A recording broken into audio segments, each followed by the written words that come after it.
अस्सलामुअलैकुम my cute friends. आज का न्यू पार्ट लेकर आ चुकी हूँ। आज का पार्ट थोड़ा लॉन्ग है और मैं कहानी को जल्दी क्लोज़ करने वाली हूँ क्योंकि आप लोग कह रहे हो कि अब ये कहानी ख़त्म करने के लिए। और चलिए स्टार्ट करते हैं, कुछ नहीं बोलूँगी। लाइक कर देना वीडियो को, कमेंट करना और अगर न्यू हो तो प्लीज़ सब्सक्राइब कर देना। तो चलिए स्टार्ट करते हैं आज के न्यू पार्ट को। इस पार्ट में मैंने देखा था कि मिंग्याओ की असलियत अब वांग जी के सामने आ चुकी थी और उसे जो पॉइजन दिया था वो कोई और नहीं बल्कि मिंग्याओ था। वांग जी हड़बड़ी में था, बहुत घबराए हुए था और घबराहट में वो विंग को ढूंढने के लिए निकल गया था। जब वो जियांग हाउस पहुंचता है तब उसे पता चलता है कि विंग घर पर नहीं है। वो मेडिसिन शॉप पर गया है बच्चे के लिए कुछ मेडिसिन लेने और कुछ फार्मूला मिल्क लेने के लिए। फिर इधर वांग जी मेडिसिन शॉप को ढूंढने लगता है। उसके बाद वो विंग को ट्रैक करता है, फिर विंग को ढूंढ लेता है। जब विंग मेडिसिन शॉप से बाहर आ रहा था तब वांग जी उसके सामने था। उसने विंग के हाथ को पकड़ते हुए कहा, विंग मेरे साथ चलो। विंग ने कहा, तुम्हारे साथ? क्यों? उसने एक झटके में अपने हाथ को चुरा लिया। उसने कहा, मैंने कहा था ना मेरे पीछे मत आओ, तुम फिर से मुझे फॉलो कर रहे हो। वांग जी ने कहा, तुम मुसीबत में हो विंग, मेरे साथ में रहना ज़रूरी है, बच्चे को भी मैं अपने साथ लेकर जाऊंगा। तुम मानती क्यों नहीं हो? विंग ने कहा, मुझे तुम्हारे साथ नहीं जाना है, तुमको समझ में नहीं आता, तुम पागल हो क्या वांग जी? वांग जी ने कहा, विंग देखो मैं जो कह रहा हूँ मुझे पता नहीं तुम बिलीव करोगे कि नहीं, लेकिन ये बात सच है। जिसने मुझे पॉइजन दिया था वो कोई और नहीं बल्कि मिंग्याओ था। ये सुनकर विंग ने कहा, क्या? वांग जी ने कहा, हाँ वो जिन गुआंग श्याओ का बेटा है। जिन गुआंग याओ उसका असली नाम है। विंग ने कहा, बकवास बंद करो। वांग जी ने कहा, बकवास? मैं बकवास क्यों करूँगा विंग, मैं सच कह रहा हूँ। वो मिंग्याओ एक माफिया है, तुम समझते नहीं हो। विंग ने उसे देखते हुए कहा, हर किसी को ना अपनी तरह समझना बंद करो। और तुम जलते हो उससे, तुम जेलस हो, इसीलिए उसके बारे में उल्टा पुल्टा बोल रहे हो। मेरी बात कान खोल कर सुन लो, अगर आइंदे से तुमने ऐसा कुछ कहा ना तो मुझसे बुरा कोई और नहीं होगा। वांग जी ने विंग को समझाने की कोशिश किया बट विंग बिना समझ कर चला गया वहाँ से। वांग जी ने अपने हाथ सिर पर हाथ रखे उसने कहा, ये ओमेगा समझता क्या अपने आप को? कुछ भी यार, इसे कुछ ही बोलो, विश्वास ही नहीं होता। विंग ने कहा, वांग जी क्या समझता है मुझे, झूठ बोलेगा मैं मान लूँगा। ये बोलकर वो जा रहा था। अचानक मिंग्याओ के साथ उसकी मुलाकात हो गई। मिंग्याओ ने कहा, विंग तुम कहाँ गए थे? विंग ने कहा, मिंग्याओ अब अच्छा हुआ तुम आ गए, वो दरअसल ना बात ऐसे की। फिर मिंग्याओ ने कहा, तुम कहाँ गए थे विंग? विंग ने कहा, मैं मेडिसिन शॉप पर गया था। इसे वांग जी की बात बताऊँ? नहीं घोटाला हो जाएगा फालतू में। शाओ सिंचैंग ने कहा, बॉस अब आप क्या करने वाले हो? वांग जी ने कहा, विंग मेरी बात नहीं मानेगा, उसकी लाइफ इतनी बड़ी प्रॉब्लम पर है। वो सोच भी नहीं रहा है कि सिर्फ वो नहीं बल्कि बच्चे की ज़िंदगी भी खतरे में है। मिंग्याओ कुछ ना कुछ करेगा, वो शांत नहीं बैठेगा, मुझे कुछ सोचना पड़ेगा। शाओ सिंचैंग ने कहा, आप क्या सोचोगे? इधर जो वांग जी था उसने कहा, सोशल मीडिया ओपन करो और ये पोस्ट कर दो कि अब वांग जी के साथ विंग का कोई रिश्ता नहीं है, क्योंकि उससे ये लगता है कि मिंग्याओ के साथ विंग का कोई रिश्ता है। ये सुनकर शाओ सिंचैंग ने कहा, लेकिन इससे तो विंग की रिपोर्टेशन ख़राब हो जाएगी। वांग जी ने कहा, होने दो, बदले में उसकी जान तो बच जाएगी ना। जिन गुआंग श्याओ ने विंग को टारगेट बनाया है, अगर वो उसे कुछ कर देगा तो मैं मर जाऊंगा। उससे पहले मुझे कुछ करना पड़ेगा। उसने सनग्लास को पहनते हुए कहा, जिन गुआंग श्याओ तुमने बहुत बुरा किया, तुमने सिर्फ वांग जी की ये सब देखा है। अब तुम कितना खतरनाक माफिया है वांग जी, ये तुम अब फील करोगे। ये बोलकर वो वहाँ से चला जाता है। शाओ सिंचैंग ने कहा, ठीक है। फिर इधर मिंग्याओ ने कहा, चलो मैं तुम्हें घर छोड़ दूँ। तभी वेंचाओ ने विंग को देखते हुए कहा, हे विंग। जब मिंग्याओ ने वेंचाओ को देखा वो डरते हुए कहा, ये तो वेंचाओ है, अगर इसने मुझे देख ले तो। मैंने सुना है कि इसके साथ अब विंग की दोस्ती हो चुकी है। अब विंग मुझे देर हो रही है, मैं जा रहा हूँ। विंग ने कहा, ए रुक जाओ, वो मेरा दोस्त वेंचाओ है, अब तुम्हें उससे मिलवा दूँ? मिंग्याओ ने कहा, कोई ज़रूरत नहीं, मैं बाद में मिलूँगा, ठीक है, मुझे बहुत अर्जेंट काम है। ठीक है विंग। वो विंग को बाय बोलकर चला गया। विंग ने कहा, ये क्या हुआ? मिंग्याओ ने कहा, अब गुड बाय विंग। वेंचाओ विंग के पास आते हुए कहा, हेलो विंग, अब क्या वो जिन गुआंग याओ था? विंग ने कहा, जिन गुआंग याओ? ये नाम तो वांग जी ने भी कहा, क्या मतलब है जिन गुआंग याओ? वेंचाओ ने कहा, वो जिन गुआंग याओ था ना, तुम क्या कर रहे थे उसके साथ? विंग ने कहा, विंग ने सारी बात बताई। वेंचाओ ने कहा, तुम्हारा दिमाग ख़राब है, तुम्हें पता है वो कौन है? वांग जी का राइवल, जिन गुआंग शाओ का नाजायज़ बेटा जिन गुआंग याओ। वो बहुत खतरनाक माफिया है, समझे? विंग ने कहा, तुम पागल हो क्या? हाँ, अब पता चला, वांग जी ने भेजा है ना तुम्हें ये सब बताने के लिए? वेंचाओ ने कहा, नहीं, मैं मेडिसिन लेने आ रहा था, तुम्हें देख लिया, वो उस दुकान में मेडिसिन नहीं है तो मैं इस दुकान पर आ रहा था। वींग ने कहा, तुम्हारा दिमाग ख़राब है, तुम झूठ बोल रहे हो, तुम सब वांग जी के साथ मिले हुए हो। वेंचाओ ने कहा, तुम्हारा दिमाग ख़राब है क्या, मैं झूठ क्यों बोलूँगा? अच्छा तुम्हें यकीन नहीं होता ना, रुको मैं दिखाता हूँ। सोशल मीडिया ओपन करके उसने वींग को सब कुछ दिखा दिया। वींग ने कहा, क्या? फिर इधर वेंचाओ ने कहा, बट वो तुम्हें क्यों टारगेट किया है? अब मैं समझ गया, हाँ, इसका मतलब वांग जी से बदला लेने के लिए अब उसने तुम्हें टारगेट बनाया है। वींग, अपनी आंखें खोलो। वींग ने कहा, इसका मतलब वो उसका नाम जिन वांग याओ है? वेंचाओ ने कहा, हाँ, वो सिर्फ तुम्हारे डिज़ाइन के लिए तुम्हारे पास आया है और शायद वांग जी से बदला लेने के लिए ये शादी का चाल रचा है। उसके बाद वो तुम्हारी ज़िंदगी बर्बाद कर देगा। वींग, मेरी बात मान लो, उसका पीछा छोड़ दो। वींग ने कहा, लेकिन वो तो। वेंचाओ ने कहा, तुम, अगर वो बुरा होता, अगर वो अच्छा होता तो मुझे देखकर भाग क्यों गया? क्योंकि उसे पता है कि मैं लान कॉर्पोरेशन में काम करता हूँ और उसे पहचानता हूँ और तुम मेरी दोस्त बन चुकी हो, समझी? वींग ने कहा, क्या? वेंचाओ ने कहा, ये कॉमन सेंस है वींग, तुम्हारे पास नहीं है?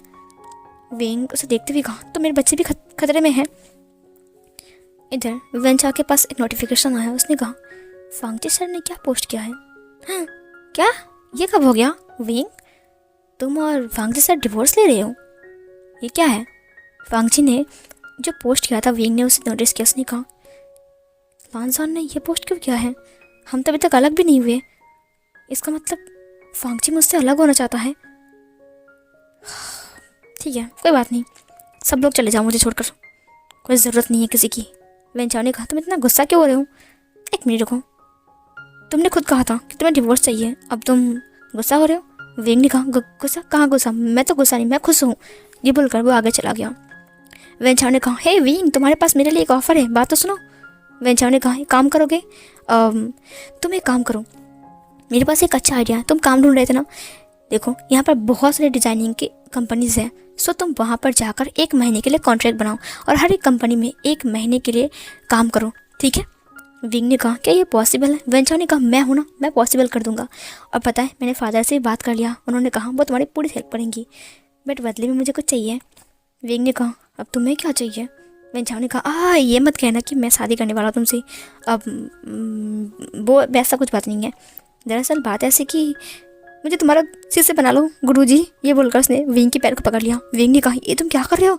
वेंचाओ ने कहा, प्लीज़ मुझे डिज़ाइन सिखा दो ना, please please please wing, please, अगर तुम मुझे डिज़ाइन सिखा देना तो आई स्वेयर मैं तुम्हें एक प्रोफेशनल डिज़ाइनर बनने में हेल्प करूँगा। वींग ने कहा, सच में? वेंचाओ ने कहा, हाँ सच में। वींग ने कहा, ठीक है, तो मेरे शिष्य कल से मेरे पास आ जाना, ठीक है? वेंचाओ ने कहा, चलिए गुरुजी, मैं आपको छोड़ देता हूँ। फिर शाओ सिंचैंग ने कहा, बॉस, आपसे कोई मिलना चाहता है। वांग जी कांच के बाहर देख रहा था। उसने कहा, कौन है वो जो मुझसे मिलना चाहता है? अब उसे कह दो कि वांग जी डार्क वर्ल्ड में लौट रहा है। अब वो पूरी तरीके से खुद को माफिया किंग दिखाएगा, जो वांग जी ने कभी नहीं किया था वांग जी करेगा। वो जिन गुआंगशो से नहीं डरता है। फिर इधर शाओ सिंचैंग ने कहा, जिन जीजुआन आया है। वांग जी ने कहा, जिन जीजुआन? जिन गुआंगशो का बेटा यहाँ पर क्या कर रहे हैं? फिर जिन जीजुआन अंदर आते हुए कहा, यूँ कह लो तुम्हारा दोस्त बनने के लिए आया है। वींग ने कहा, दोस्त? और तुम मेरे? क्या बात है, आजकल दुश्मन दोस्त बन रहे हैं। जिन जीजुआन ने कहा, मैं कभी भी तुम्हारा दुश्मन नहीं था वींग, तुम मुझे दुश्मन समझते हो वांग जी। फिर इधर वांग जी ने कहा, नहीं, तुम तो जिन गुआंगशो का बेटा हो ना, या फिर हो सकता है कि जिन गुआंगशो ने तुम्हें मेरे पास भेजा है। फिर जिन जीजुआन ने कहा, उसका नाम मत लो, मैं उससे नफरत करता हूँ, वो मेरा बाप बनने का लायक नहीं है। वांग जी ने कहा, क्या बात है, इतनी नफरत? जिन जीजुआन ने कहा, उसकी वजह से मैंने अपनी माँ को खो दिया है, हमेशा हमेशा के लिए। जिन गुआंगयाओ की वजह से मेरी जगह मैं संभाल नहीं पाया, मुझे निकाल दिया गया, घर से भी और कंपनी से भी, प्रॉपर्टी से भी। सारी प्रॉपर्टी जिन गुआंगयाओ के नाम लिख दी जाएगी। बहुत जल्द वो उसे प्रॉपर्टी हैंडओवर करने वाले हैं, मुझे कुछ नहीं मिलेगा। वांग जी ने कहा, अच्छा, ओह, इसका मतलब मिंग्या बड़ा खेल रहा है। मैं सही जा रहा हूँ, इसका मतलब मिंग्याओ का मॉम तुम्हारे फादर का रखेल था ना? जिन जीजवान ने कहा, उसकी वजह से मेरी मॉम की मौत हो गई और मैं उसे नहीं माफ़ करूँगा। फांगची ने कहा, पूरी कहानी बताओ, मुझे समझ में नहीं आ रहा है। जिन जीजवान ने कहा, मेरे फादर मेरी मॉम से बहुत प्यार करते थे, लेकिन वो अपनी रखेल की प्यार में पागल हो गए थे। उसके बाद उन्होंने उसको रखेल बना लिया था। वो हमारे घर का एक दासी था, आई मीन मेड। बट बाद में वो फादर का रखेल बन गया था, इसीलिए फादर हर वक्त उसका सपोर्ट करते थे। और तो और तुम्हें पता है, वो अपनी मेरी मॉम को इतना सारा उल्टी पुल्टी बातें बताता था, लेकिन फिर भी डैड ने कभी भी मॉम उसको नहीं डांटा, बल्कि बदले में मेरी मॉम को ही डांटा। मैं बचपन से ही ये सब कुछ सुनता आ रहा हूँ। हाँ, मिंग्या छोटा है मुझसे एज में, लेकिन मुझे उस पर बहुत गुस्सा आता है। पता है, उसकी मॉम ने मेरे डैड से कहा कि उसके ऊपर मेरी मॉम ने हमला किया था चाकू से, बट सच्चाई ये थी कि उसने किया था, मैंने मेरी मॉम को बचाया था। बट पापा ने उसके ऊपर विश्वास कर लिया और मेरी मॉम को डार्क रूम में बंद कर दिया। वो तब तक रोती रही जब तक उसकी सांसें नहीं चली गई। उन्होंने ऑनलाइन पर पोस्ट कर दिया और बदले में मिंग्याओ की मॉम को बहुत सारी गालियाँ सुननी पड़ी।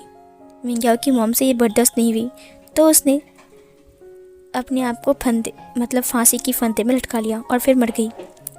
और इसकी वजह मिंग्याओ मेरी मॉम को मानती थी, तो उसने उस रूम के अंदर एक गैस छोड़ दिया, जिसकी वजह से मेरी मॉम दम घुट कर मर गई। मैं कुछ भी नहीं कर पाया। मैं सिर्फ 18 साल का था।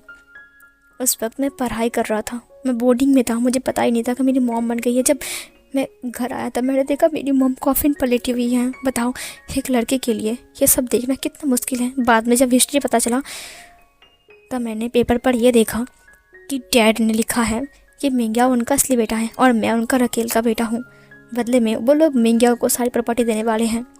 बताओ वांगजी, मैं कैसे सब कुछ सहन करूं? फांगची ने कहा, इंटरेस्टिंग है। इसका मतलब तुम्हारा डैड बहुत बड़ा प्लेयर है।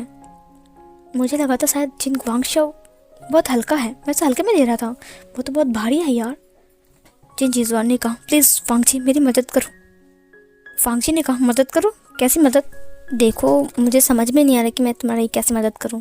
जिन ग्वांगशाओ ने कहा, आज से हम दोस्त हैं। जो तुम्हारा दोस्त है वो मेरा दोस्त है, जो तुम्हारा दुश्मन है वो मेरा दुश्मन है। वेंग ने कहा, ठीक है, सबसे पहले हम अपना काम स्टार्ट करेंगे। जिन ग्वांगशाओ को धीरे धीरे करके कंगाल बनाना, उसके बाद सारी प्रॉपर्टी तुम्हारे नाम कर लेना, और फिर जिन जीजवान ने कहा, पूरी ज़िंदगी भर उसको पैरालाइज्ड करके उसी डार्क रूम में बंद करके रखूँगा मैं, जिस डार्क रूम में उसने मेरी मॉम को डाला था, और उस जिन ग्वांगशाओ को मैं अपने हाथों से मारूंगा। ये सुनकर फांगची ने कहा, तुमने प्लान बना लिया है? उसने कहा, हाँ, मैंने प्लान बना लिया है। परसों मेरे फादर का एक डील होने वाला है। वो डील याट में होने वाली है। फांगची, हम वहाँ पर हमला कर सकते हैं। फांगची ने कहा, ठीक है, चलो। फिर सीन कट होता है। इधर वेंग बार बार सिर्फ उस पोस्ट को ही देख रहा था। उसने कहा, उसने ऐसा क्यों पोस्ट किया? मतलब हम दोनों के पीछे कोई रिश्ता नहीं है। मतलब उसने मान लिया कि अब हम दोनों हस्बैंड वाइफ नहीं हैं। उसकी हिम्मत कैसे वैसे पोस्ट करने की? अभी तक हमारा डिवोर्स नहीं हुआ है। सुचैन ने कहा, लगता है वेंग पागल हो गया है, देखो कैसे बरबरा रहा है। जियांग चंग ने कहा, मैं काम कर रहा हूँ, मुझे डिस्टर्ब मत करो। एक डील होने वाली है बहुत बड़ा, समझे? फांगची ने मुझे इनवाइट किया है। वेंग तुरंत देखने लगता है। वेंग आ जाता है। उसने कहा कि किसकी इनवाइट का? वो शादी तो नहीं कर रहे ना? जियांग चंग ने चिढ़ाते हुए कहा, उसकी एंगेजमेंट पर उसने मुझे इनवाइट किया है। देखो यहाँ पर लिखा हुआ है कि मेरी एंगेजमेंट है, तुम जल्दी आ जाना। वेंग ने कहा, ये झूठ है, दिखाए मुझे। जियांग चंग ने कहा, नहीं, तुम्हें को दिखाओ, तुम जाओ अपने बच्चे के पास। वेंग ने कहा, वो ऐसा नहीं कर सकता है, हमारे अभी तक डिवोर्स नहीं हुई है। सुचैन ने कहा, हाँ तो क्या हुआ, डिवोर्स नहीं हुई तो तुम तो मिंग्याओ के साथ घूम रहे हो ना? तो वो घूम रहा है अपनी फियांसे के साथ। वेंग ने कहा, वो ऐसा नहीं कर सकता है। सीन कट होता है। जब वांगजी नीचे आ रहा था, तब एक लड़की दौड़ कर आई। उसने वांगजी को हक कर लिया। वांगजी ने कहा, उफ वैनचिंग, तुम्हारा ये चिपकू हुई जो आदत है ना, वो अभी तक नहीं गया, समझे? उसने उसको अलग किया। उसने कहा, वैनचिंग प्लीज़ मुझसे दूर रहो। वेंचिंग ने कहा, मैंने सुना है कि तुमने शादी कर लिया है, वो भी एक क्यूट सी इनोसेंट सी ओमेगा के साथ जिसका नाम विवोशियन है। अभी तुम्हारा उसके साथ झगड़ा चल रहा है और तुमने एक पोस्ट किया है कि तुम डिवोर्स हो गए। वो बहुत क्यूट है, तुम उसे डिवोर्स को देने वाले हो वांग जी। वांग जी ने कहा, क्यूट नहीं, बम है बम, अगर फट गया ना तो तुम मर जाओगे। ये बोलकर वो चला गया। वेंचिंग ने कहा, बम है, मर जाएगा, कुछ भी यार, कितना इनोसेंट हो वो, मैंने उसके वीडियो देखा, वेंचर ने दिखाया मुझे। ये बोलकर वो वापस के अंदर चला गया अपने डैड से मिलने के लिए। सीन कट होती है। इधर जिन गुआंगशिया को कोई आइडिया नहीं था कि वांग जी क्या करने वाला है, वो उसकी पूरे यच को, जितने सारे लोग थे ना, 500 करोड़ में सारे के सारे लोगों को खरीद लेता है। और वहाँ पर जो एक मेन आदमी था, आई मीन जिन गुआंगयाओ, वो मतलब वो बस वहाँ पर वेट कर रहा था। उसे पता ही नहीं है कि जितने सारे आदमी यहाँ पर है वो उसके है ही नहीं, वो तो लान वांग जी के है। इधर लान वांग जी अपनी मतलब मज़े से एकदम चिल करके जा रहा था, सनग्लास पहनकर एक छोटा सा स्टीमर में जा रहा था ताकि वो अपने आप को तो छोटा दिखाए। वो उसी लोगों के ज़रिए में उस याट में चढ़ जाता है जहाँ पर ये डील होने वाली थी। बाहर से लोग आए थे डील करने के लिए, मतलब बाहर के माफियाज आए थे।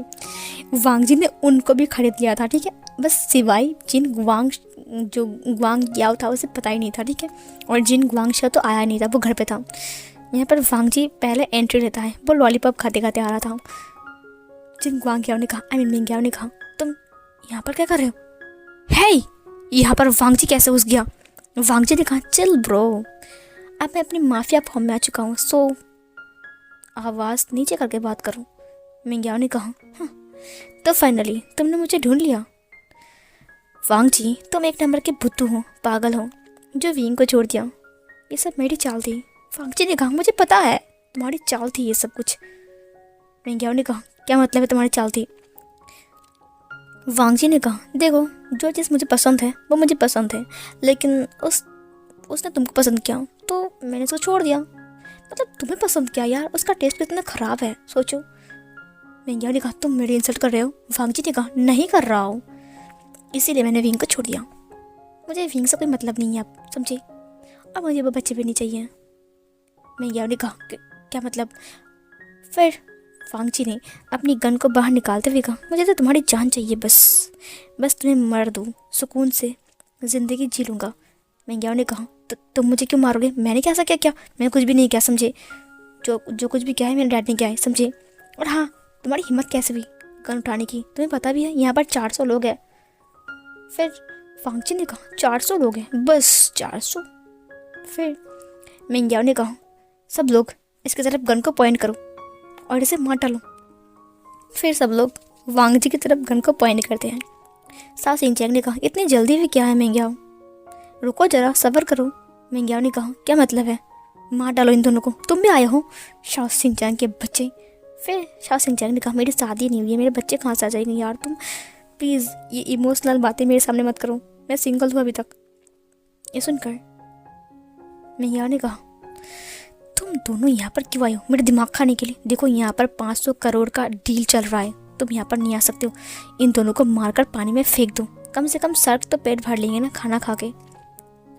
वांग जी ने कहा, कौन यहाँ पर मर जाएगा और कौन सर का खाना बन जाएगा वो तो बाद में पता चलेगा। मिंगयाओ ने कहा, ओह अच्छा, गाइस मार दो इन्हें।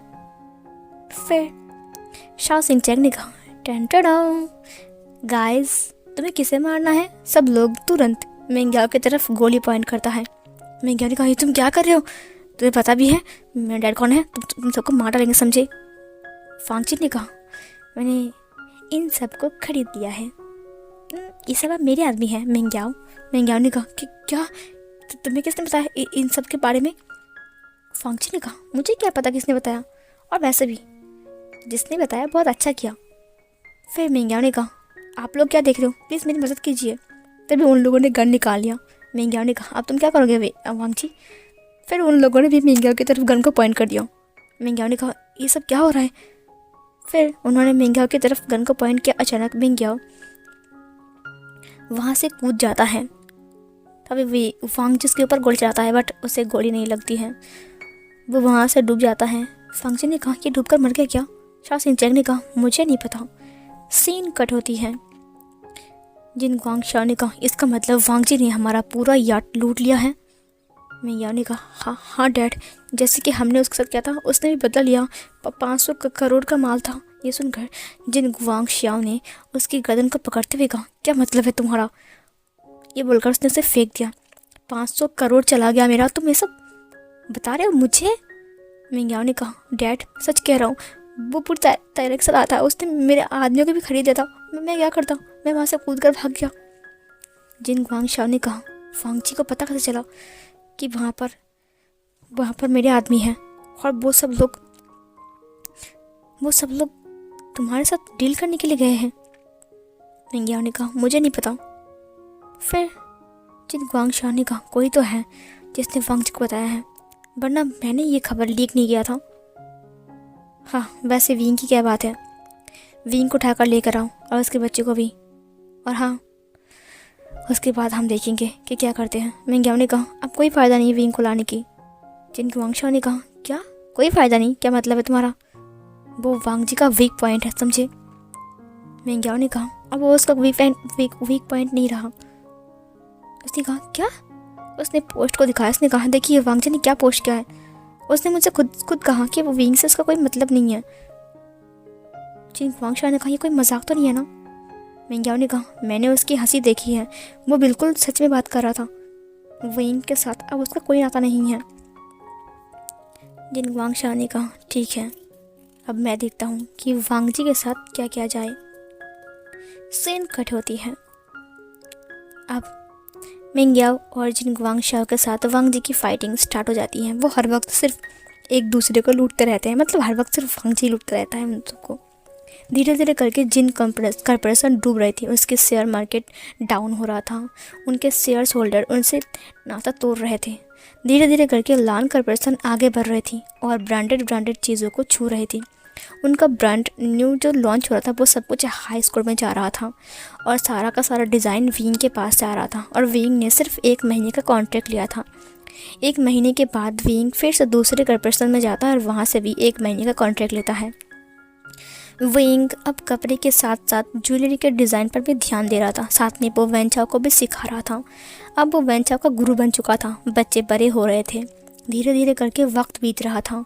विंग ने ड्रेसिंग की डिज़ाइन के साथ साथ सिल्वर की जो ज्वेलरी होती है उनकी डिज़ाइन, गोल्ड की डिज़ाइन, उसके बाद प्लैटिनम, उसके बाद डायमंड, हर एक डिज़ाइन को वो बहुत अच्छे से सीख लिया था। और वो हर एक कंपनी में 1 महीने के लिए कॉन्ट्रैक्ट कर रहा था। ये आइडिया उसे वेंचाओ ने दिया था ताकि उसकी तरक्की हो जाए।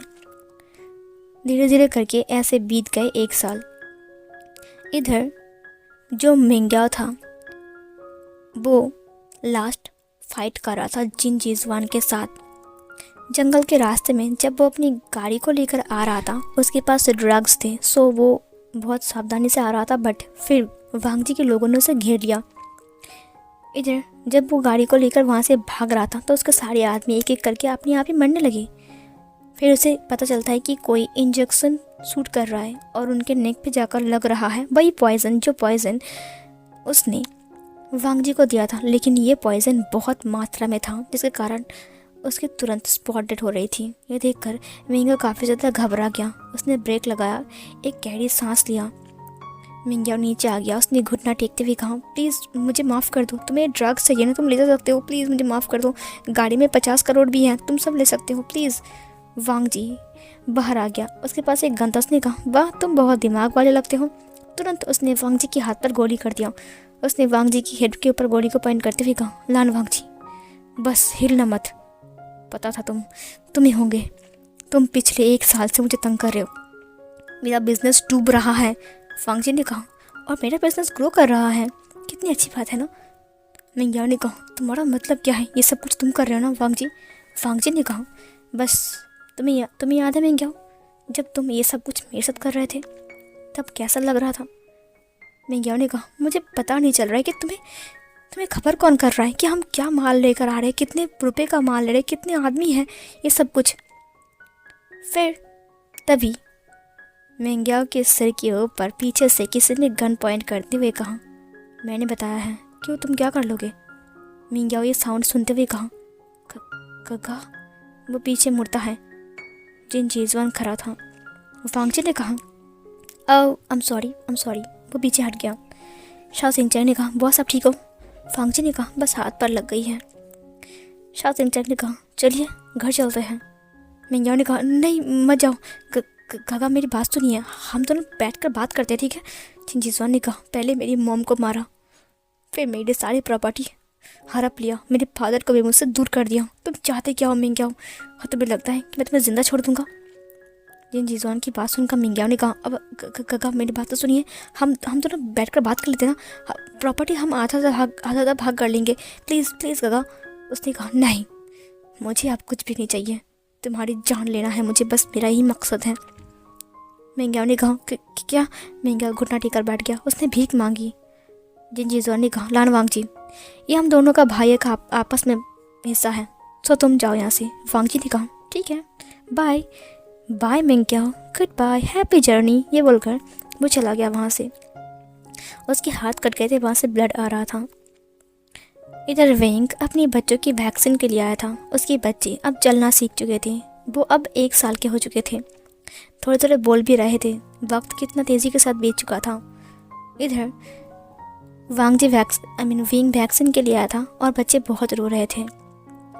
इधर मिंग्याओ को जिन जीजवान ने मार दिया, उसकी खून जाकर जिन जीजवान की छाती और उसके फेस पर लग गया। उसने कहा, मॉम मैंने आपका बदला लिया है, बस एक और बदला बाकी है, उसे लेने के बाद आपकी आत्मा को शांति मिल जाएगी। गाड़ी के अंदर उसने ज़ोर से पंच किया। जब मिंग्याओ की लाश जिन ग्वांगशाओ के सामने आई तो वो हैरान हो गया। वो क्या समझे, वो क्या करे, उसे कुछ समझ में नहीं आ रहा था। वो पागल जैसा हो गया। जब वेंग अपने बच्चों को लेकर हॉस्पिटल से जा रहा था, तब मैडम यू ने कहा, मैं इनके लिए केक खरीदूं ताकि ये रोना बंद कर दे। वेंग ने कहा, ठीक है, मत रो प्लीज़ ईवान, प्लीज़ सिजुए। बट वो लोग बहुत रो रहे थे। वांगजी ने कहा, मुझे ऐसा क्यों लग रहा है कि मेरे बच्चे रो रहे हैं, मेरे कानों तक पहुंच रही है। शाओ सिंह-चैन ने कहा, क्या आप कोई मैजिशियन हो क्या? वांगजी के हाथ पर बैंडेज किया जा रहा था। वेंग वहीं से ही गुजर रहा था। तुरंत वेंग ने वांगजी को देखा। वांगजी ने कहा, तुम्हें नहीं लगता कि ये हाथ बहुत टाइट हो चुका है? वेंग उसे देखते हुए कहा, अरे वाह, माफियाज भी हॉस्पिटल आते हैं। वेंग उसे देखते हुए कहा, वांगजी उसे देखते हुए कहा, क्या बात है शाओ सिंह-चैन, बहुत दिनों के बाद मिलने के बाद भी मुझे ऐसा क्यों लग रहा है कि इसका चेहरा ना ही देखूं? वेंग ने कहा, इतना घमंड अच्छी बात नहीं है लान वांगजी। वांगजी ने कहा, 1 मिनट रुको, तुमने मुझसे कहा था मेरे पैसे छोड़ दो, तो मैंने छोड़ दिया, समझे? अब तुम दोबारा अगर मुझे तंग करोगे ना तो फिर ये बच्चे। फिर वेंग ने कहा, इधर मत देखना। वांगजी ने कहा, मैंने हर रोज़ देखता हूँ वीडियो कॉल पर गगा के पास। कैसे हो ईवान, सिजुए? तुरंत उन्होंने पापा कहकर हक कर लिया। ये देखकर वेंग ने कहा, पापा? 1 मिनट रुको, इन्हें किसने बताया ये पापा है? शाओ सिंह-चैन ने कहा, बॉस के भाई ने। ये सुनकर वांगजी ने कहा, गगा ने बताया? उसने कहा, यही नहीं, गगा तो उन्हें हर संडे को पार्क पर ले जाता है, बॉस से मिलवाने के लिए। वेंग ने कहा, ओ अच्छा, तो मेरे पीठ पीछे सब कुछ हो रहा है वांगजी। वांगजी ने कहा, आई एम सॉरी, मुझे नहीं पता, और वैसे भी मेरे बच्चे से मिलने के लिए आई होप तुम ये जानते हो कि तुम्हारी परमिशन की कोई ज़रूरत नहीं है। वेंग ने कहा, दूर रहो इनसे। ईवान और सिजुए को छुड़ाने के बाद उन्होंने कहा, मेरे बच्चे से दूर रहो, समझे? वांगजी ने कहा, ओके। वेंग ने कहा, और तुम जो कारनामे करते फिर रहे हो ना? वांगजी ने कहा, कौन से कारनामे? वेंग ने कहा, तुम्हारे बारे में हर एक न्यूज़ चैनल पर, हर एक टीवी शो पर दिखाया जा रहा है वांगजी। वांगजी ने कहा, हाँ तो ये तो हर वक्त होता रहता है, बस बीच में मैंने थोड़ा सा कट कर दिया था तुम्हारी वजह से वेंग, बट तुम समझे नहीं। वेंग ने कहा, बाहर में जाऊँ। ये बोलकर वो चला गया। वांगजी ने कहा, ये हमेशा मुझसे ऐसे क्यों बात करता है? क्या मैं बहुत ज़्यादा खराब इंसान हूँ? शाओ सिंह-चैन ने कहा, शायद। ये बोलकर वो चला गया। वांगजी ने कहा, क्या मतलब शायद? सीन कट होता है।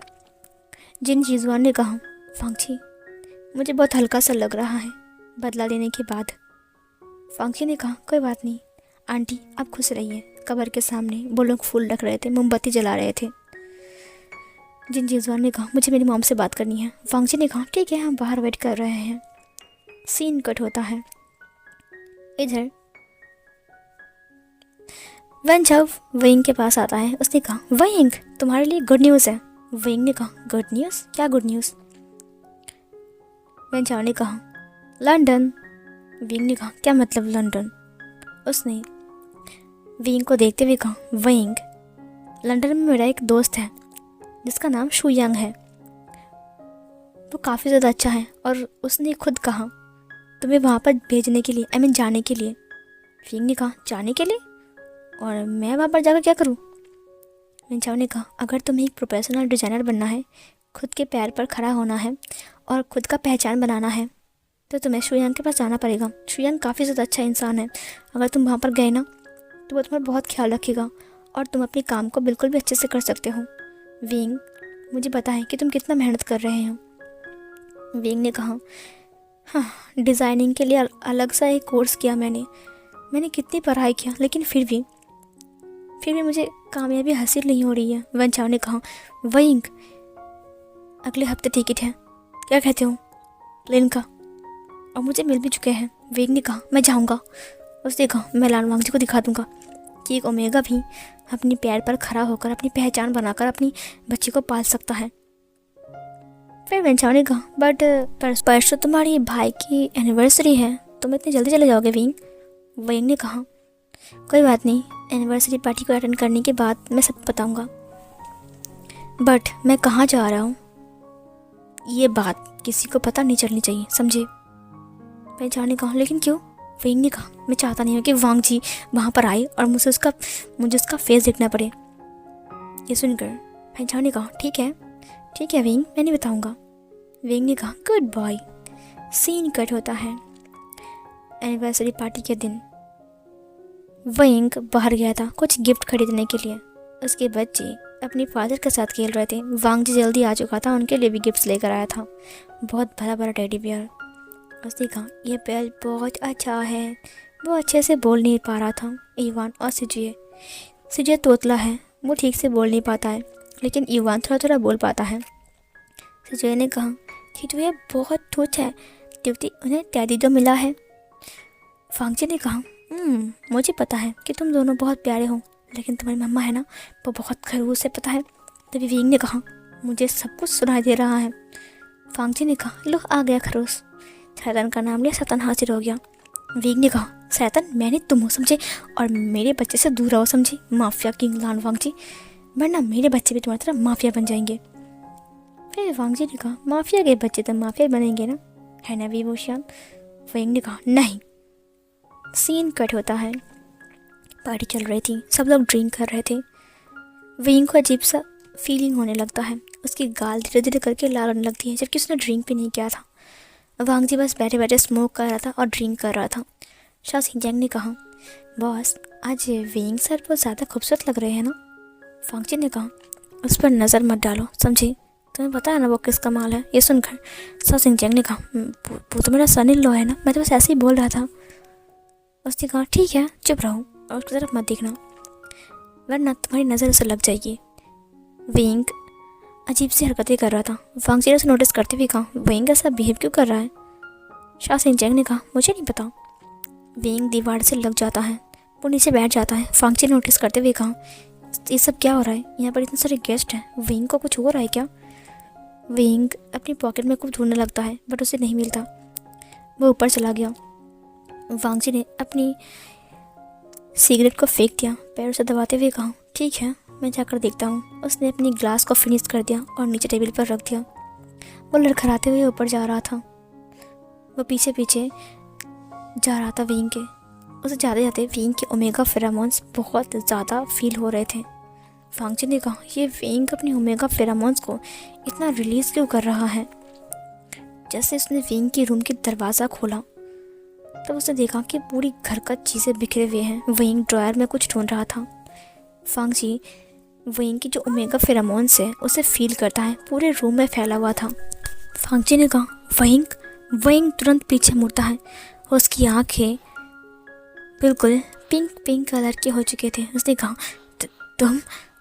वांग जी ने देखा कि विंग की गर्दन पर रेड निशान है, विंग की चिक्स पर और विंग के हाथों पर भी। वांग जी ने कहा, क्या हुआ है विंग? विंग ने कहा, कुछ नहीं हुआ, जाओ यहाँ से, अभी का भी निकलो। विंग के पास से ओमेगा फेरोमोन्स बहुत ज़्यादा हाईली क्वालिटी से बह रही थी, मतलब इतना ज़्यादा। उसने पहले खिड़कियों को बंद किया। उसने कहा तो अपनी फेरोमोन्स को इतना रिलीज़ क्यों कर, यहाँ पर बहुत सारे अल्फाज है। विंग ने कहा मैं कंट्रोल नहीं कर पा रहा हूँ। फांगची ने दरवाजे को बंद करते हुए कहा तुम्हारा दिमाग ख़राब हो चुका है क्या, और तुम क्या ढूंढ रहे हो। विंग वांगजी के पास आते हुए कहा मैं मेरा ओमेगा हीट आ चुका है। ये सुनकर फांगची ने कहा तुमने मेडिसिन नहीं ली, कहाँ है मेडिसिन, बताओ मुझे।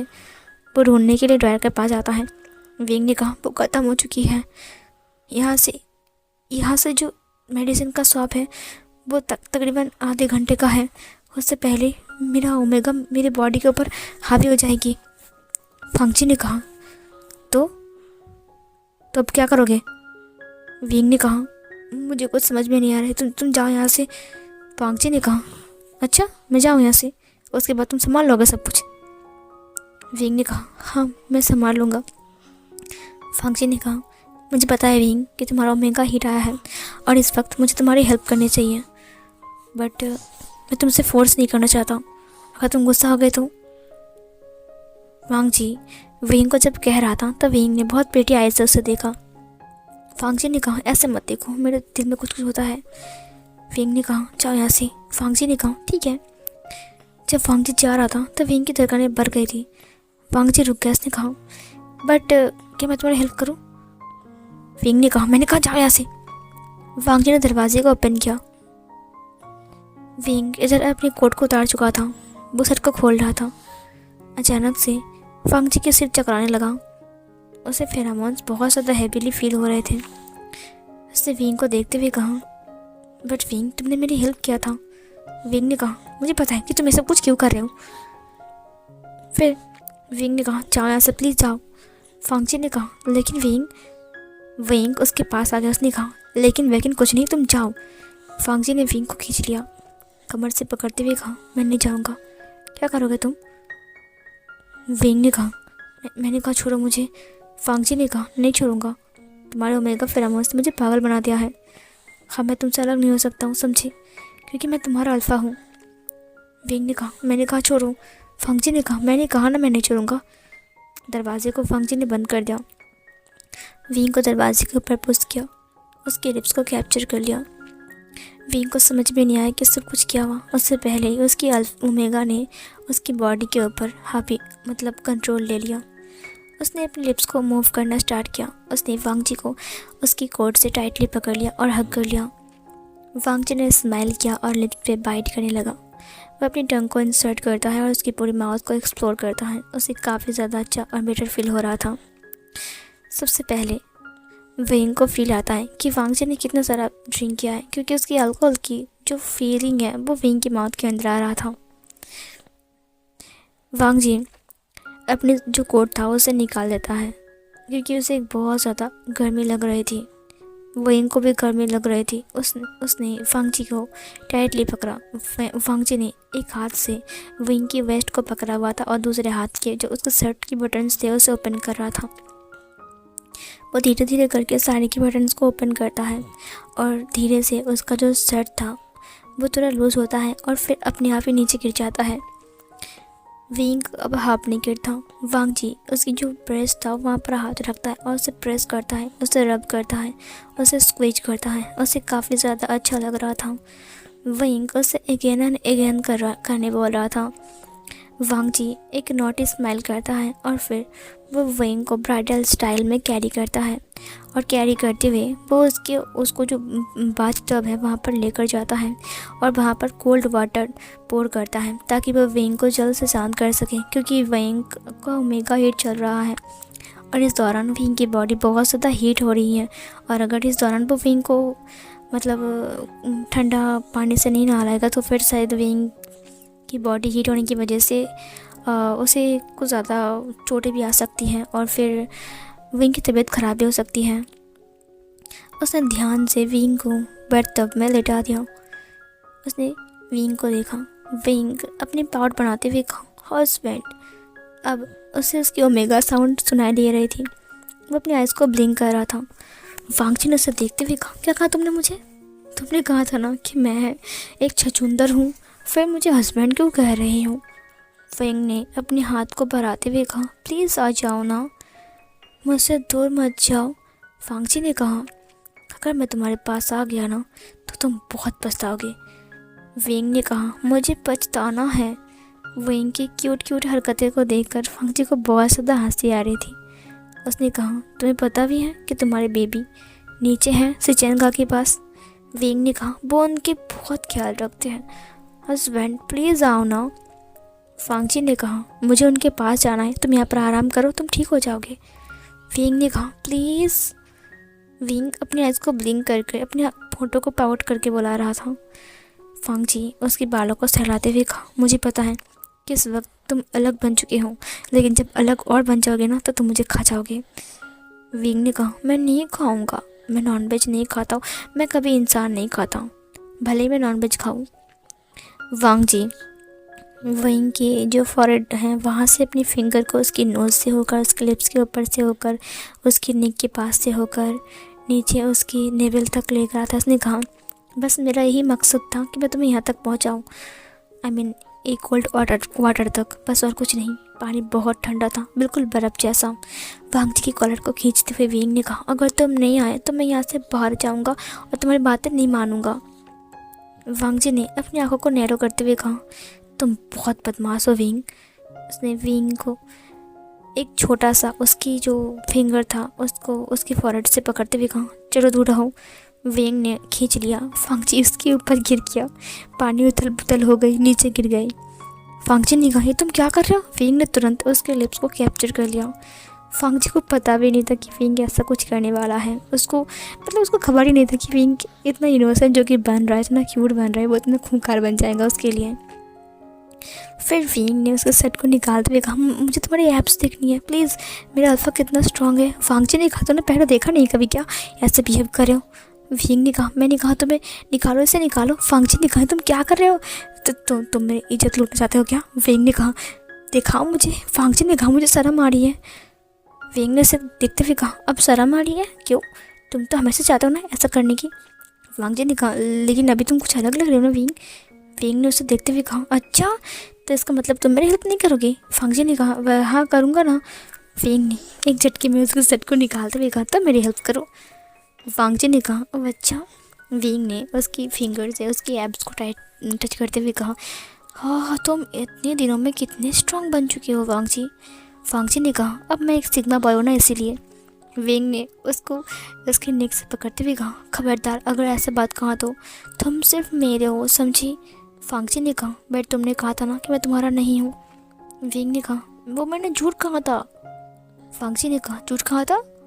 वेंग ने कहा, मैं तुमसे बहुत प्यार करता हूँ लानसा, मैं तुमसे दूर नहीं रह सकता, तुम क्यों नहीं समझते हो?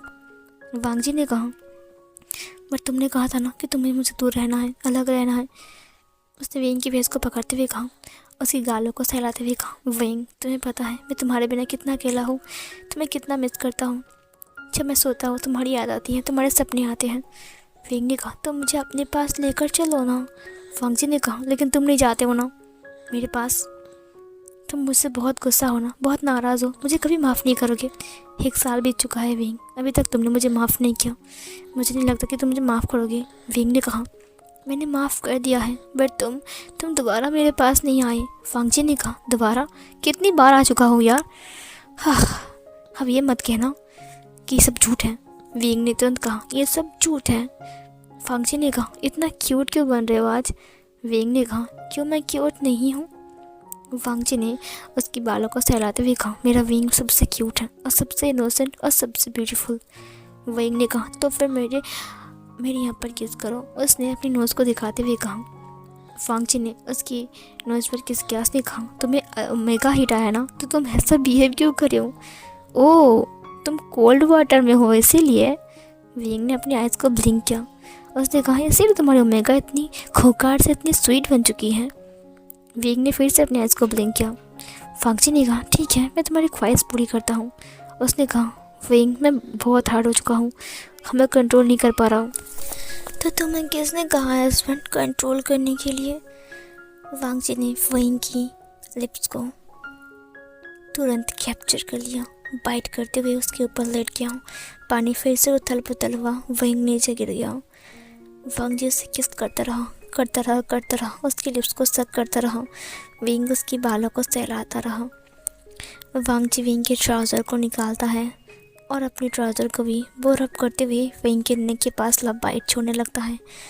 तुरंत उसने अपनी अल्फा तीत को बाहर निकालते हुए कहा, विंग आई एम सॉरी, मैं और कंट्रोल नहीं कर पा रहा हूँ। मुझे अभी तुम्हें अपना ओमेगा क्लेम करना है और हमेशा हमेशा के लिए मेरे पास रखना है। विंग उसे देखते हुए कहा, ओह हस्बैंड प्लीज़ जल्दी करो। ये सुनकर वांग जी और ज़्यादा हड़प करते हुए उसे मार्क कर देता है। वो जब उसे अपना ओमेगा क्लेम करता है तब तुरंत विंग ने भी वांग जी को अल्फ़ा क्लेम कर दिया था। अब दोनों ऑफिशियली हस्बैंड वाइफ बन चुके थे। अब दोनों एक दूसरे के ओमेगा है, आई मीन ओमेगा अल्फ़ा है। वांग जी ने तुरंत अपने आप को विंग के अंदर इंसर्ट कर दिया। यहाँ पर एक बात क्लियर कर दूँ, वांग जी पहले विंग को अपना ओमेगा क्लेम करता है, उसके बाद वो उसके साथ इंटीमेट होने लगता है। जहाँ पर विंग को बिल्कुल भी पेन फील नहीं हो रहे थे क्योंकि वो अपने हीट के दौरान था, तो उसे ये सब कुछ बहुत ज़्यादा अच्छा लग रहा था, बहुत रोमांचक और बहुत ज़्यादा अच्छा। विंग इसे फील करते हुए कहा, ओह हस्बैंड क्या तुम इससे फर्स्ट नहीं जा सकते हो। ये सुनकर वांग जी और भी ज़्यादा फर्स्ट हो जाता है। वो विंग को देखते हुए कहा, तुम कितना सह सकते हो। विंग ने कहा, जो तुम जितना दर्द दे सकते हो दर्द। ये सुनकर वांग जी ने कहा, अच्छा 1 साल बाद, मुझे यकीन नहीं हो रहा है विंग कि 1 साल बाद तुम मेरे पास हो। विंग ने कहा, ये सब कुछ तुम्हारी वजह से तो है क्योंकि तुमने ही मुझे पागल बनाया है। वांग जी ने कहा, क्या मतलब है तुम्हारा। विंग ने कहा, मुझे पता था कि आज मेरा ओमेगा हीट है, लेकिन मैं भूल गया था दवा लेना। मुझे लगा शायद रूम में दवा होगा, लेकिन मैं जब तुम्हारे पास से गुजर रही थी तो तुम्हारे अल्फा फेरोमोन्स ने मुझे पागल कर दिया। उसके बाद से मेरी बॉडी हीट करने लगी और फिर मैं खुद को संभाल नहीं पाया और फिर मैं ऊपर आ गया। वांग जी विंग की दोनों पैरों को अपनी शोल्डर के ऊपर उठाते हुए कहा, ये सब तुम्हारी गलती है विंग, तुमने मुझे ललचाया, समझी, ये तुम्हारी गलती है, तुम्हारा फॉल्ट है। वो फिर से इंटीमेट होने लगता है। विंग उसकी जो फेस था, आई मीन जो नोज़ था, उसे खींचते हुए कहा, यू नॉटी हस्बैंड। वांग जी उस पोजीशन में 2-3 दौड़ लेता है। वो विंग को पलट देता है और फिर वो उसकी जो बैग था उस थोड़ा सा ऊपर करता है। उसने वहाँ पर पीछे साइड स्लैप करते हुए कहा, ओह विंग तुम्हें कितना मिस किया मैंने, I love you my sweet heart. Wing ने जो बर्थ हब था उसे पकड़ लिया और फिर वांग जी फिर से इंसर्ट हो जाता है और फिर मूव होने लगता है। विंग आगे पीछे हो रहा था, तो इधर जो वांग जी है वो इंटीमेट हो जा रहा था, उसे बहुत ज़्यादा स्ट्रॉन्ग प्लेजर फील हो रहे थे और इधर विंग को भी प्लेजर फील हो रहे थे और जो पानी था वो उथल पुथल हो रहा था भाई। और नीचे लोग विंग और वांग जी को ढूंढ रहे थे। फिर से चैन चेक करने के लिए आता है, तब उसे पता लग जाता है कि विंग ने अपनी ओमेगा फेरोमोन्स को बहुत ज़्यादा रिलीज़ किया क्योंकि उसे रास्ते में बहुत ज़्यादा ओमेगा फेरोमोन्स की स्मेल आ रही थी। से चैन ने पहले एक स्प्रे लिया और फिर स्प्रे करते हुए पूरे घर को क्लीन किया ताकि विंग का जो ओमेगा फेरोमोन्स दूसरे अल्फाज को ना मिल जाए। वो जाकर जियांग चंग को बता देता है। उसने कहा, लगता है वांग जिसके साथ है, मुझे यकीन नहीं हो रहा है कि वो दोनों साथ है। विंग ने अलाउ किया उसे अपने पास आने के लिए, जो कि वो एक ओमेगा है, वो उसे नफरत करता है ना। जियांग चंग ने कहा, मुझे नहीं पता, मुझे कुछ समझ में नहीं आ रहा है, बच्चे भूखे होंगे, दूध पिला दो। से चैन ने कहा, मैं अभी लेकर आता हूँ। इधर विंग के साथ वांग जी काफ़ी टाइम तक इंटीमेट होता है और फिर वो उसे बर्थब से लेकर बाहर आता है। विंग क्यूटली उसकी बाहों में था। वांग जी उसे बेड पर लिटाता है। उसने कहा, अब तुम सो जाओ, ठीक है, कल तक तुम ज़रूर ठीक हो जाओगे, वरना ये हीट तुम्हारा 1 हफ्ते तक चलता, बट हम कोल्ड वाटर में थे इसीलिए अब तुम जल्दी ठीक हो जाओगे। इधर विंग ने उसके हाथ को पकड़ते हुए कहा, ओह अभी प्लीज़ मत जाओ। वांग जी ने कहा, मैं तो यहाँ पर रहूँ, सुबह उठकर तुम गुस्सा आ जाओगे विंग। विंग ने कहा, मैं नहीं होऊंगा। उसने पाउट बनाया। वांग जी ने कहा, जब तुम ऐसे बोलते हो तो मैं कंट्रोल ही नहीं कर पाता। सीन कट होता है। जब सुबह उठकर विंग देखता है तो वहाँ पर वांग जी नहीं था। उसे सब कुछ याद था, उसके सिर पर दर्द हो रहे थे, बट फिर भी विंग खुद को संभाल लेता है और फिर वो उठ जाता है। उठकर फ्रेश होता है, फ्रेश होकर नीचे आता है। वहाँ पर वांग जी बैठा हुआ था, वो कॉफ़ी पी रहा था। उसे देखकर वेंग को बहुत ज़्यादा अजीब सा फील होता है और फिर वो उससे नज़रें ही नहीं मिला रहा था। वांग जी ने कुछ भी नहीं कहा, वो बस चिल बैठा हुआ था, बस सनग्लास पहन लिया। उसने कहा ओके आंटी मैं चलता हूँ, किसी को मेरे होने से बहुत प्रॉब्लम हो रही है। वेंग कुछ कह नहीं चाह रहा था, बस वो चुप हो गया। ऐसे करते करते एक और हफ्ते बीत गए। अब वेंग का लंदन जाने का टाइम हो चुका था, वेंग लंदन जाने वाला था। सो गाइस यहाँ पर सीन फिर से कट होती है। यहाँ पर सीन शिफ्ट होकर हम 5 साल के सीन को देखते हैं। 5 सालों में जो कुछ भी हुआ ये हम देखेंगे। अब हम एक एयरपोर्ट को देखते हैं जहाँ पर वेंचा खड़ा था, वो किसी के लिए इंतज़ार कर रहा था। सीन कट होता है, एक इंसान को हम देखते हैं जो एयरपोर्ट से बाहर आ रहे थे। उसके साथ 2 छोटे छोटे बच्चे थे और उसकी गोद में एक लड़की भी थी। उसने मास्क पहना हुआ था, उसने टोटल ब्लैक कलर का कोट, ब्लैक कलर का शूज़, ब्लैक कलर का ट्राउज़र, ब्लैक कलर का जो अंदर जो शर्ट था वो भी ब्लैक कलर का था। उसके ब्लैक कलर का सनग्लास भी था। उसके साथ एक अल्फ़ा आ रहा था उसके पीछे पीछे, जिसने ब्लैक कलर का ड्रेस पहना हुआ था, बिल्कुल सेम टू सेम। तुरंत वैन चाओ ने से कहा हे तुम आ गए। वो नहीं मिस्टर बनी है ना। उसने कहा ओह वैन चाओ प्लीज़ ये ड्रामा बंद करो, तुमने किसी को बताया तो नहीं ना। उसने कहा नहीं, तुम्हारे लिए एक नया विला खरीद लिया है। बस उसने कहा मेरा खुद का घर है, हाँ मेरे बच्चे को मैं आराम से पाल सकता हूँ। फिर वैन चाओ ने कहा हे तुम लोग कितने बड़े हो गए हो। अच्छा ये लोग कितने बड़े हैं। मिस्टर बनी ने कहा कल इनका बर्थडे है और ये पूरे 6 साल के हो जाएंगे। और इसकी बात कर रहे हो, ये 4 साल की है और पता है मेरी नाक में दम करके रखती है, बहुत बदमाश है। ये सुनकर फिर वैंचा उन्हें गोद में लेते हुए कहा तुम्हारा नाम क्या है। उसने कहा मेरा नाम छिया है। फिर उसने कहा और मेरा नाम आयुआन है और छिजुए है, आपने पूछा क्यों नहीं हम दोनों का नाम। मैंग्या ने कहा अरे बाप रे इतना गुस्सा। हाँ लग रहा है कि ये लानवांग जी के बेटे हैं। ये सुनकर मिस्टर बनी जिसका नाम हम मिस्टर बनी कह रहे थे वो कोई और नहीं बल्कि विभूषण था। विभूषण अब लंदन गया था, 5 साल के बाद वो वापस आया है। वो एक प्रोफेशनल डिज़ाइनर बन चुका है। उसकी नाम पूरे देश में नहीं पूरे वर्ल्ड में छा चुकी है, वो वर्ल्ड फेमस है। आज एक पार्टी था, एक नीलामी था जहाँ पर मिस्टर लान ने वांग जी से कहा तुम जाओगे। वांग जी ने कहा मुझे नहीं जाना, मैं कितनी बार कहा। वहाँ पर वैंचिंग आ गया, इसने कहा वांग जी प्लीज़ चलो ना, तुम्हारा दिल अच्छा हो जाएगा। वांग जी ने कहा 5 साल बीत चुके हैं, मैंने कहाँ ढूंढा उसे, कहीं नहीं मिला मुझे विंग। आपको लगता है कि मैं इस दौरान खुश रहूँगा। मिस्टर लान ने कहा प्लीज़ जाओ, मैंने सुना है कि मिस्टर बनी आ रहे हैं। अगर मिस्टर बनी ने तुमसे मुलाकात किया तो उनसे प्लीज़ कहना हमारी कंपनी में काम करने के लिए, ज़रूर वो मान जाएंगे। उसके बाद हम उनके साथ कोलैब कर लेंगे और हम वर्ल्ड में फेमस हो सकते हैं, समझे। उनका डिज़ाइन बिल्कुल बेस्ट है। वांग जी ने कहा मुझे नहीं जाना। वैंचिंग ने बहुत रिक्वेस्ट किया, वांग जी मान गया। सीन कट होता है, जब बच्चे विला पर आते हैं तो वो बहुत ज़्यादा खुश होता है। वो बहुत बड़ा एक घर था जो विंग ने अपने बच्चे के लिए लिया था। जब विंग ने मास्क को उतारा तब वैन चाओ ने कहा विंग तुम तो पहले से भी ज़्यादा खूबसूरत हो चुके हो। विंग ने कहा बकवास बंद करो। फिर वैन चाओ ने कहा हाँ वैसे ये लड़की कहाँ से आई मुझे समझ में नहीं आ रहा, तुम तो 2 गए थे ना, 3 कैसे आ गए। विंग ने कहा बकवास बंद करो। फिर वहाँ पर वो घर के अंदर आ गया। इधर वैंचिंग फांग जी को ज़बरदस्ती नीचे रेडी करके लेकर आ रहा था। फांग जी ने कहा मुझे नहीं जाना, तुम फिर भी मुझे ज़बरदस्ती कर रहे हो। हाँ फिर वैंचिंग ने कहा तुम्हारे लिए एक सरप्राइज़ है, वी फैमिली का एक नया जेट पेंडेंट जो कि लोगों को मिला है, वो उन लोग वहाँ पर नीलामी में रख रहे हैं, समझे। फांग जी ने कहा वी फैमिली का जेट पेंडेंट। उसने कहा हाँ वी फैमिली का जेट पेंडेंट, मैंने सुना है कि वो विंग की मॉम की है। ये सुनकर फांग जी ने कहा क्या तुम सच कह रहे हो। उसने कहा हाँ मैं सच कह रहा हूँ। फांग जी ने कहा चलो यहाँ से। जब विंग को ये पता चलता है, विंग ने कहा जेट पेंडेंट जिसे मैंने इतने साल पहले बेच दिया था वो नीलामी पर है, वो मेरी मॉम की आखिरी निशानी है।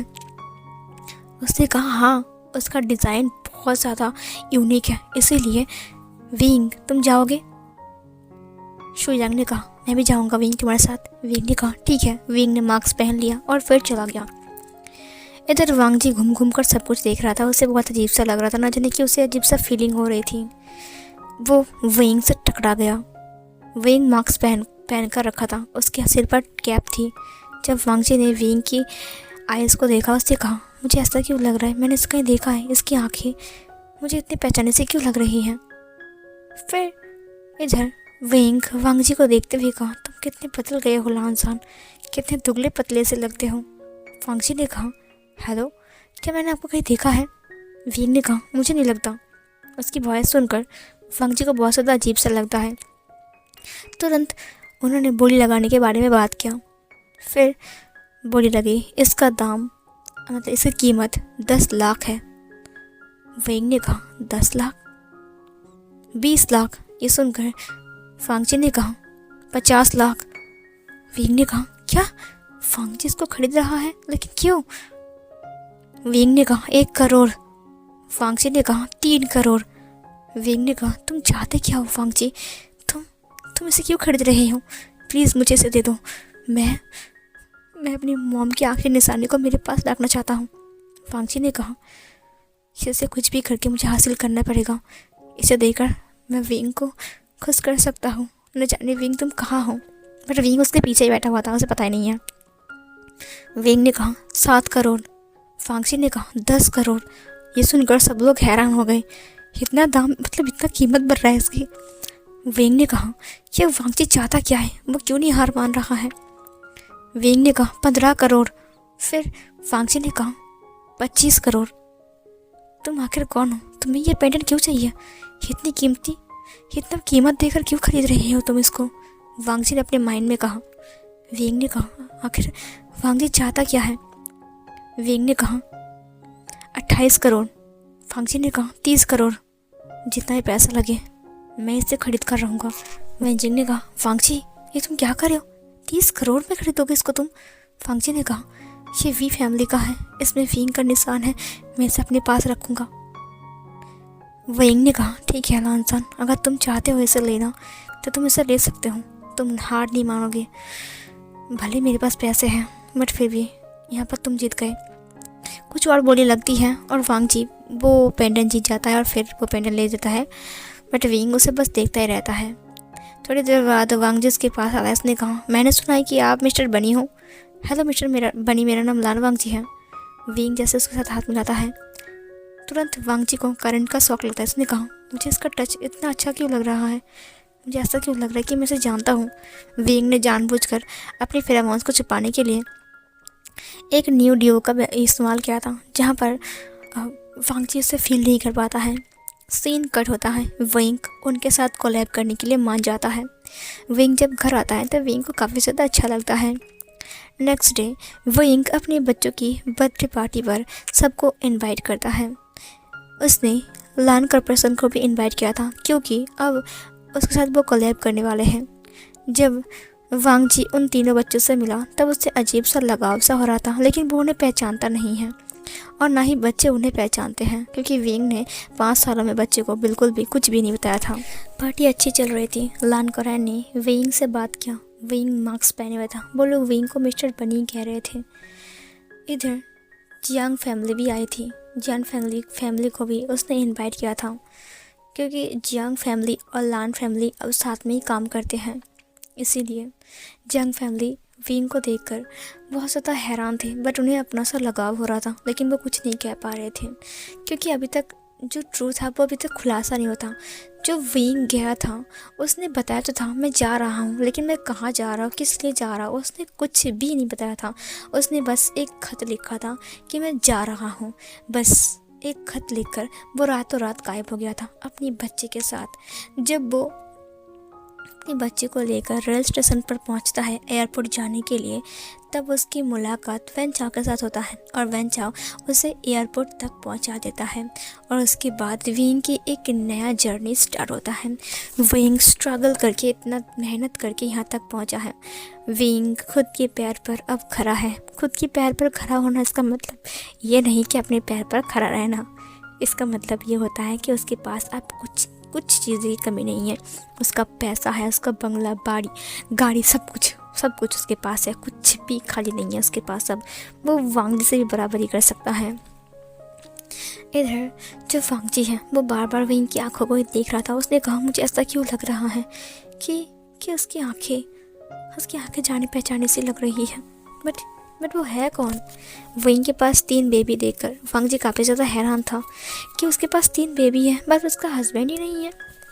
विंग ने एक स्कार्फ से अपनी अल्फ़ा बाइट को हाइड करके रखा था। वांगजी को समझ में नहीं आ रहा था कि उसने स्कार्फ क्यों पहना है। इधर जो बच्चे थे वो भागी कर रहे थे। जो सिचैन था उसका एक बेटा हुआ था जिसका नाम उन्होंने जो जिंकी रखा हुआ था वो भी 4 साल की था, मतलब शिया की उम्र के साथ ही है, वो 4 साल का है। सो वो बच्चे ना भागम भागे कर रहे थे और इधर उधर भाग रहे थे, जिसकी वजह से ना वो मतलब बहुत ज़्यादा बदमाशी कर रहे थे। बट तभी थोड़ी देर बाद वेंचिंग आती है। ये है मेन पॉइंट, अच्छे से सुनना, ठीक है। जब वेंचिंग आती है वो तुरंत वांगजी के हाथ को पकड़ते हुए कहा, तुम्हें पता है मैं तुम्हारे लिए कितना वेट कर रहा था, लेकिन तुम पार्टी में आने के लिए इतना उत्सुक थे कि मेरा वेट ही नहीं किया, मुझे वेंचिंग के साथ आना पड़ा। ये सुनकर विंग तुरंत अपने ड्रिंक के ग्लास को लेकर ही पीछे मुड़ता है। वो देखता है कि एक लड़की ने वांगजी के हाथ को ग्रैब किया है। उसने अपने हाथ को छुड़ाते हुए कहा, ओह वेंचिंग प्लीज़ हर वक्त चिपकना बंद करो। वेंचिंग ने कहा, हम दोस्त हैं और वैसे भी मुझे पता है कि मैं विंग का जगह नहीं ले सकता हूँ, इसका मतलब ये नहीं कि तुम मुझे एक मौका नहीं दोगे। वांगजी ने कहा, विंग के अलावा मेरी लाइफ में कोई और नहीं हो सकता है, समझे? मैं सिर्फ विंग से प्यार करता हूँ, किसी और से नहीं।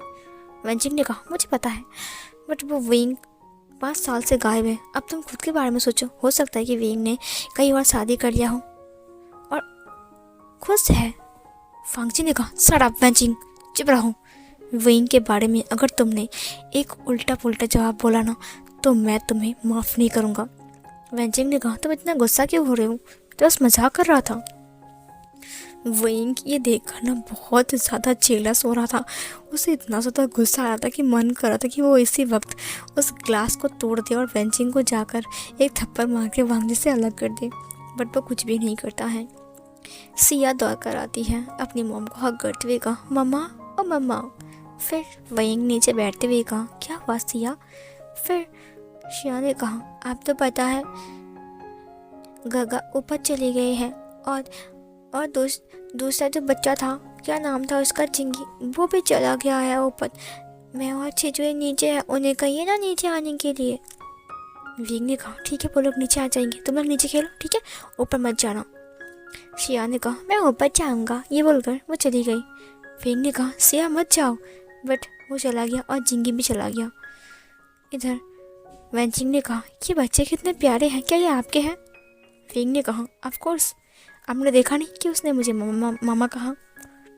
फिर वेंचिंग ने कहा, आप इतना गुस्सा क्यों कर रहे हो? विंग ने कहा, गुस्सा? मैं क्यों गुस्सा करूँगी, मैं अच्छे से बोल रहा हूँ। विंग ये बोलकर उसके पास से चला गया। वेंचिंग ने कहा, कितना खड़ूस है ये। वांगजी ने कहा, चुप रहो, तुम उल्टी पुल्टी बातें कहोगे तो तुम्हारी जवाब भी यही मिलेगा। इधर बच्चे खेलते खेलते कैंडल्स गिरा देते हैं, जो पर्दे में आग लग जाती है। जिस कमरे में वो लोग खेल रहे थे वो कमरे से सिया, इवान और सिजुए और जिंगी, वो 4 लोग ही थे। जिंगी, सिजुए और सिया वहाँ से दौड़कर आग आग करके चिल्लाते हुए आ रहा था। तब आग धीरे धीरे करके किचन की तरफ बढ़ रहा था, नीचे की साइड से, क्योंकि उस साइड से पूरा आग फैल चुका था। पर्दे से लेकर हर जगह पर सिर्फ आग ही आग थी। जैसे किचन का जो सिलेंडर था वो ब्लास्ट होता है, तुरंत विंग ने कहा, ये सब क्या हो रहा है? तभी आग पूरी तरीके से फैल जाती है। किचन 2nd फ्लोर में था। बच्चे मतलब नीचे गिर जाते हैं, इतने ज़ोर से ब्लास्ट होते हैं सीढ़ियों से। विंग ने कहा, तुम सब ठीक तो हो ना? उसने बच्चों को उठाया। उसने देखा ही नहीं कि कितने सारे बच्चे हैं। आग फैल रही थी, वांगजी सबको बाहर निकाल रहा था और विंग अपने 3 बच्चों को लेकर वो समझ रहा था कि ये इवान, सिजुए और सिया है। बस उसने देखा नहीं कि यहाँ पर जिंगी है। उसे जिंगी के बारे में याद भी नहीं था सच में। मतलब वो एक मॉम है, वो सबसे पहले बच्चों के ध्यान रखती हैं, तो उसे गिनती में 3 बच्चे आए तो उसने बाहर निकाल लिया। उसको सोचा कि शायद जिंगी अपनी मॉम के साथ होगा, बट वो बाहर आ गया। पूरे घर में आग लग गई। इवान के चिल्लाने वाले साउंड आ रही थी, मम्मा मम्मा।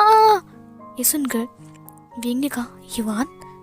उसने तुरंत बच्चों को देखा, सिजुए, चिंगी और सिया। तुरंत से चैन आ गया। उसने कहा, चिंगी तुम ठीक तो हो ना? मैं तुम्हें अंदर ढूंढ रहा था, तुम बाहर आ गए। उसने उसे हक कर लिया। बाकी सारे गेस्ट बाहर आ गए थे। उसने कहा, सिजुए इवान कहाँ है? सिजुए ने कहा, तिदुए और चिया और चिंगी बाहर आ रहे थे, मैंने इवान को नहीं देखा, वो बादाम से फट गया, मुझे बहुत डर लगा, मैंने नहीं देखा मॉम। विंग ने कहा, इवान अंदर है क्या? शिया ने कहा, मुझे नहीं पता मॉम, शायद गगा अंदर होंगे, मैंने उनसे कहा बाहर आने के लिए, वो तो फंस गए होंगे, मामा अब क्या होगा? विंग ने कहा, नहीं क्या ये सब क्या हो गया? इवान कहाँ है? उसने आसपास देखा। उसे देखा कि वांगजी अभी भी बाहर आया है। वो खांस रहा था। उसने कहा, सब लोग बाहर आ गए ना? गेस्ट ने कहा, हाँ हम सब लोग बाहर आ गए हैं। पूरा बिला जल रहा था। वेग ने कहा, ये सब क्या हो गया? ये सब क्या हो रहा है? युवान कहाँ है? तभी सेकंड फ्लोर से युवान की आवाज़ आ रही थी, बैल्कनी के साइड से, मम्मा मम्मा बताओ, मुझे डर लग रहा है, मम्मा बचाओ।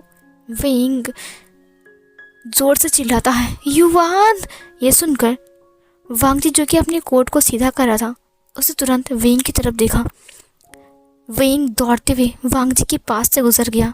वांगजी बस वो खड़ा हुआ था। विंग तुरंत अंदर चला गया आग में।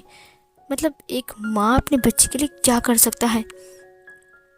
वांगजी ने थोड़ी देर बाद कहा, युवान। फिर से आवाज़ आती है, युवान तुम कहाँ हो? वांगजी ने पीछे मुड़ा। उसने विंग को देखा। उसने कहा, युवान। उसने दोनों बच्चों को देखा जो लोग बहुत रो रहे थे। सिजैन ने कहा, युवान। जियांग चंग ने कहा, युवान, ये तो विंग का बेटा का नाम है ना? ये युवान क्यों बुला रहा है? फिर से आवाज़ आती है, युवान आवाज़ लगाओ मॉम को, तुम्हारी मॉम आ रही है। युवान ने मम्मा मम्मा चिल्लाया। विंग ने कहा, ऊपर? ये तो ऊपर है, सीढ़ियों में आग लग गई है, मैं ऊपर कैसे जाऊँगा? विंग बहुत मुश्किल से चल रहा था। वांगजी ने कहा, विंग। वो दौड़ लगाता है पीछे होकर, मतलब पीछे के साइड से, वहाँ पर आग लग गई थी। वांगजी उसके पीछे पीछे आ रहा था। तुरंत विंग इवान के पास पहुँच जाता है। वहाँ पर बहुत सारी आग थी, टेबल जल रही थी। विंग ने एक लात मारी, टेबल साइड में चला गया। इवान दौड़ कर आया और अपनी मम्मा को हक कर लिया। वो बहुत रो रहा था, बहुत ज़्यादा। पूरे कमरे में सिर्फ धुआं ही धुआं था। फायर ब्रिगेड भी आ चुकी थी। वो लोग आग बुझाने के लिए पानी दे रहे थे। वांगजी उस कमरे में आ गया था। विंग उसे देखकर बहुत रो रहा था। वांगजी ने कहा, ये सब क्या हो रहा है? विंग ने कहा, युवान तुम ठीक तो हो ना? तुम ठीक तो हो ना युवान? युवान ने कहा, हाँ मॉम मैं ठीक हूँ। वांगजी ने कहा, युवान। उसने कहा, विंग। तुरंत विंग पीछे मुड़ता है। उसने कहा, लानसान, ओह गॉड अब क्या होगा? तभी एक बहुत बड़ा जिसमें वो पर्दे रहते हैं ना, वो आग से लथपथ था और वो नीचे गिर गया। वांगजी ने कहा, विंग। वो आ गया, वो सीधा वांगजी के शोल्डर के ऊपर गिरा। वो उन दोनों को कवर कर लिया था। विंग ने एक हाथ से उसे हटाते हुए कहा, तुम पागल हो क्या? वांगजी ने कहा, तुम ठीक तो हो ना विंग? विंग ने कहा, तुम्हारा दिमाग खराब है? वांगजी ने कहा, विंग चलो यहाँ से। उसने उसके हाथ को पकड़ लिया। विंग ने कहा, तुम ऐसे क्यों आ गए? अगर वो आग तुम्हें लग जाती तो? वांगजी ने कहा, विंग चलो यहाँ से, आग फैल चुकी है। उसने युवान को अपनी गोद में उठा लिया। उसने विंग के हाथ को पकड़ते हुए कहा, चलो। फिर वो लोग बहुत मुश्किल से सीढ़ी तक पहुँचते हैं। सीढ़ी पूरा जल चुका था, वहाँ से नीचे आना बहुत मुश्किल था। विंग ने कहा, अब हम क्या करेंगे? मुझे कुछ समझ में नहीं आ रहा है। इवान ने घबराते हुए कहा, मॉम मुझे डर लग रहा है। वांगजी ने कहा, डरो मत, पापा है ना? विंग ने वांगजी की तरफ देखा। उसने कहा, पापा? क्या कहा उसने? वांगजी ने कहा, इस तरफ चलते हैं, मेरे साथ चलो। वो पीछे के साइड से आते हैं, जहाँ पर सीढ़ियाँ बस आधी जली हुई थी। वो जल्दबाजी में नीचे आने लगते हैं। विंग नीचे गिर जाता है। वांगजी विंग को पकड़ते हुए कहा, तुम ठीक तो हो ना विंग? विंग ने कहा, ये मुझे विंग क्यों बुला रहा है? कहीं इसने मुझे पहचान तो नहीं लिया? तुरंत विंग का जो मार्क था वो वहाँ पर जो गिर गया था ना, वो वहाँ का जो एक दीवार का एक क्या कहते हैं कील थी, वहाँ से लग जाती है। विंग जैसे अपने झटके में अपनी फेस को सीधा करता है, उसका मार्क्स खुल जाता है। वांग जी पहली बार मतलब एक साल नहीं, 4-5 साल बाद विंग को देख रहा है। जब उसने विंग को देखा ना, वो इमोशनल हो गया, उसकी आंखों से आंसू बहने लगे। विंग तुम ठीक तो हो ना, चलो यहाँ से। वो विंग और इवान को लेकर पीछे के साइड से बाहर आता है। इवान खांस रहा था, बहुत धुआं की वजह से वो सांसें ठीक से नहीं ले पा रहा था। तुरंत इवान बेहोश हो गया। उसने चिल्लाते हुए कहा, इवान। सब लोग पीछे के साइड आ गए। जब यंग फैमिली ने विंग को देखा तो वो लोग होश में ही नहीं थे। विंग। सीन कट होता है, हॉस्पिटल में थे सब लोग। विंग बहुत रो रहा था। मैडम ये विंग को समझा रहे थे। उसने कहा, क्या ज़रूरत थी अलग से भिला में रहने की? क्या हम कोई नहीं है तुम्हारे? हमारे पास क्यों नहीं आए तुम्हारे बच्चे को लेकर? क्या हम तुम्हारे इतने पराये हो गए? विंग ने कहा, नहीं मॉम, ऐसी बात नहीं है। मैंने वो नया खरीदा था, मुझे लगा शायद वहाँ पर मैं बर्थडे पार्टी मनाऊंगा और फिर आप सब आओगे और सच बता दूंगा, लेकिन उल्टा हो गया मॉम, सब कुछ उल्टा हो गया। वांग जी विंग को देख रहा था, बट उसने कोई कुछ भी नहीं कहा। मतलब विंग तुम आ गए इतने साल बाद, उसने कुछ भी नहीं कहा। उसने सिर्फ देखा कि विंग की गोद में एक लड़की है और विंग उसे लेकर बैठा हुआ है और मैडम उसके पास बैठी हुई है। वो बस लड़की को और विंग को देख रहा था। फिर डॉक्टर बाहर आ गए। उन्होंने कहा, अब चिंता मत कीजिए, अब वो ठीक है। दरअसल इतनी धुआं की वजह से उसकी लंग्स पर प्रॉब्लम हो चुकी थी, जिसकी वजह से वो सांस नहीं ले पा रहा था। उसका हाथ थोड़ा जल चुका है। हमने बैंडेज कर दिया है और दवा लगा दिया है। घर जाकर बैंडेज खोल देना और ड्रेसिंग करते रहना, वो ठीक हो जाएगा। विंग ने कहा, अब वो ठीक है ना? डॉक्टर ने कहा, लंग्स में धुआं आने की वजह से थोड़ा सा इन्फेक्शन हो सकता है, लेकिन हाँ, अगर ट्रीटमेंट अच्छे से होगी तो फिर वो ठीक हो जाएगा। वांग जी ने कहा, जितना पैसा लगे आप उसका ट्रीटमेंट स्टार्ट कीजिए। डॉक्टर ने कहा, अब हफ्ते में 2 बार आना पड़ेगा। विंग ने कहा, मैं लेकर आऊँगा उसे। वांग जी ने कहा, आप ट्रीटमेंट स्टार्ट कीजिए। डॉक्टर ने कहा, ठीक है, अभी आप उससे घर ले जा सकते हो, बट बहुत ध्यान से रखना उसका खाना पीना और साफ सफाई, यहाँ तक कि उसके कमरे में एक भी धूल नहीं रहना चाहिए, समझे? विंग ने कहा, मैं ध्यान रखूँगा, सब कुछ ध्यान रखूँगा मैं। वांग जी ने विंग की तरफ देखा। विंग इवान को देखता है। उसने गले से लगाते हुए कहा, तुम ठीक तो हो ना इवान? इवान बहुत मुश्किल से बात कर पा रहा था। डॉक्टर ने कहा, तुम शांत रहो, प्लीज़ शांत रहो। इवान रो रहा था। उसने अपनी मॉम को हक कर लिया। सिजुए ने कहा, मम्मा दादा ठीक हो जाएंगे ना? गगा बहुत जल्दी ठीक हो जाएंगे ना? विंग ने कहा, हाँ वो ठीक हो जाएंगे। सिया ने कहा, तुम घबरा मत, मामा है ना, मम्मा मैजिकल, तुम्हें पता नहीं मम्मा को मैजिक आती है, मम्मा ठीक करेंगी, है ना मम्मा? और इवान कहा, आप जल्दी ठीक हो जाओगे। सिजुए ने कहा, अगर इवान नहीं होगा तो तिदुए बिल्कुल नहीं जाएगा और तिदुए पता नहीं करेगा। विंग ने कहा, सब कुछ करेगा इवान ठीक हो चुका है ना? तिदुए ने कहा, इवान तिदुए से बहुत प्यार करता है और तिदुए भी इवान से बहुत प्यार करता है, वो दोनों अलग नहीं रह सकते हैं। विंग ने अपने माइंड में कहा, क्योंकि तुम दोनों जुड़े हो इसलिए तुम दोनों एक दूसरे से अलग नहीं रह सकते हो। सिया ने कहा, मम्मा अब मुझे उनसे बात कर लिया ना? विंग ने कहा, नहीं, तुम उनसे बात नहीं कर सकते हो, अभी उनकी तबीयत ख़राब है ना। इवान अपनी मॉम को गले से लगाते हुए कहा, मुझे गोद लीजिए ना मॉम। विंग ने उसे गोद में उठा लिया। उसने कहा, तुम ठीक तो हो ना? उसने वांग जी को देखा। उसे साफ साफ याद है कि वांग जी ने उसे कहा था कि पापा है, कुछ नहीं होगा। उसने वांग जी की तरफ अपनी फिंगर को दिखाते हुए कहा, वो कौन है मम्मा? वांग जी ने कहा, कौन मैं? फिर विंग ने कहा, वो तुम्हारा अंकल है, अब मेरा दोस्त। ये सुनकर वांग जी ने कहा, क्या मैं अंकल? उसने कुछ भी नहीं कहा, वो बस चुप रहा। उसने बस उस लड़की को फिर से देखा और फिर से विंग को देखा। विंग बच्चों को लेकर बाहर आने लगा। वांग जी उसे देखने लगा। वो बस यही सोच रहा था कि विंग उससे बात करेगा या फिर वो उससे बात करे। थोड़ी देर बाद वहाँ पर शुयांग आ गया। वो एक अल्फा था। वांग जी ने उसे देखा बहुत गौर से। शुयांग ने कहा, विंग गाड़ी आ चुकी है, चलो। विंग ने कहा, हाँ। फिर उसने ईवान को लेते हुए कहा, ईवान आ जाओ।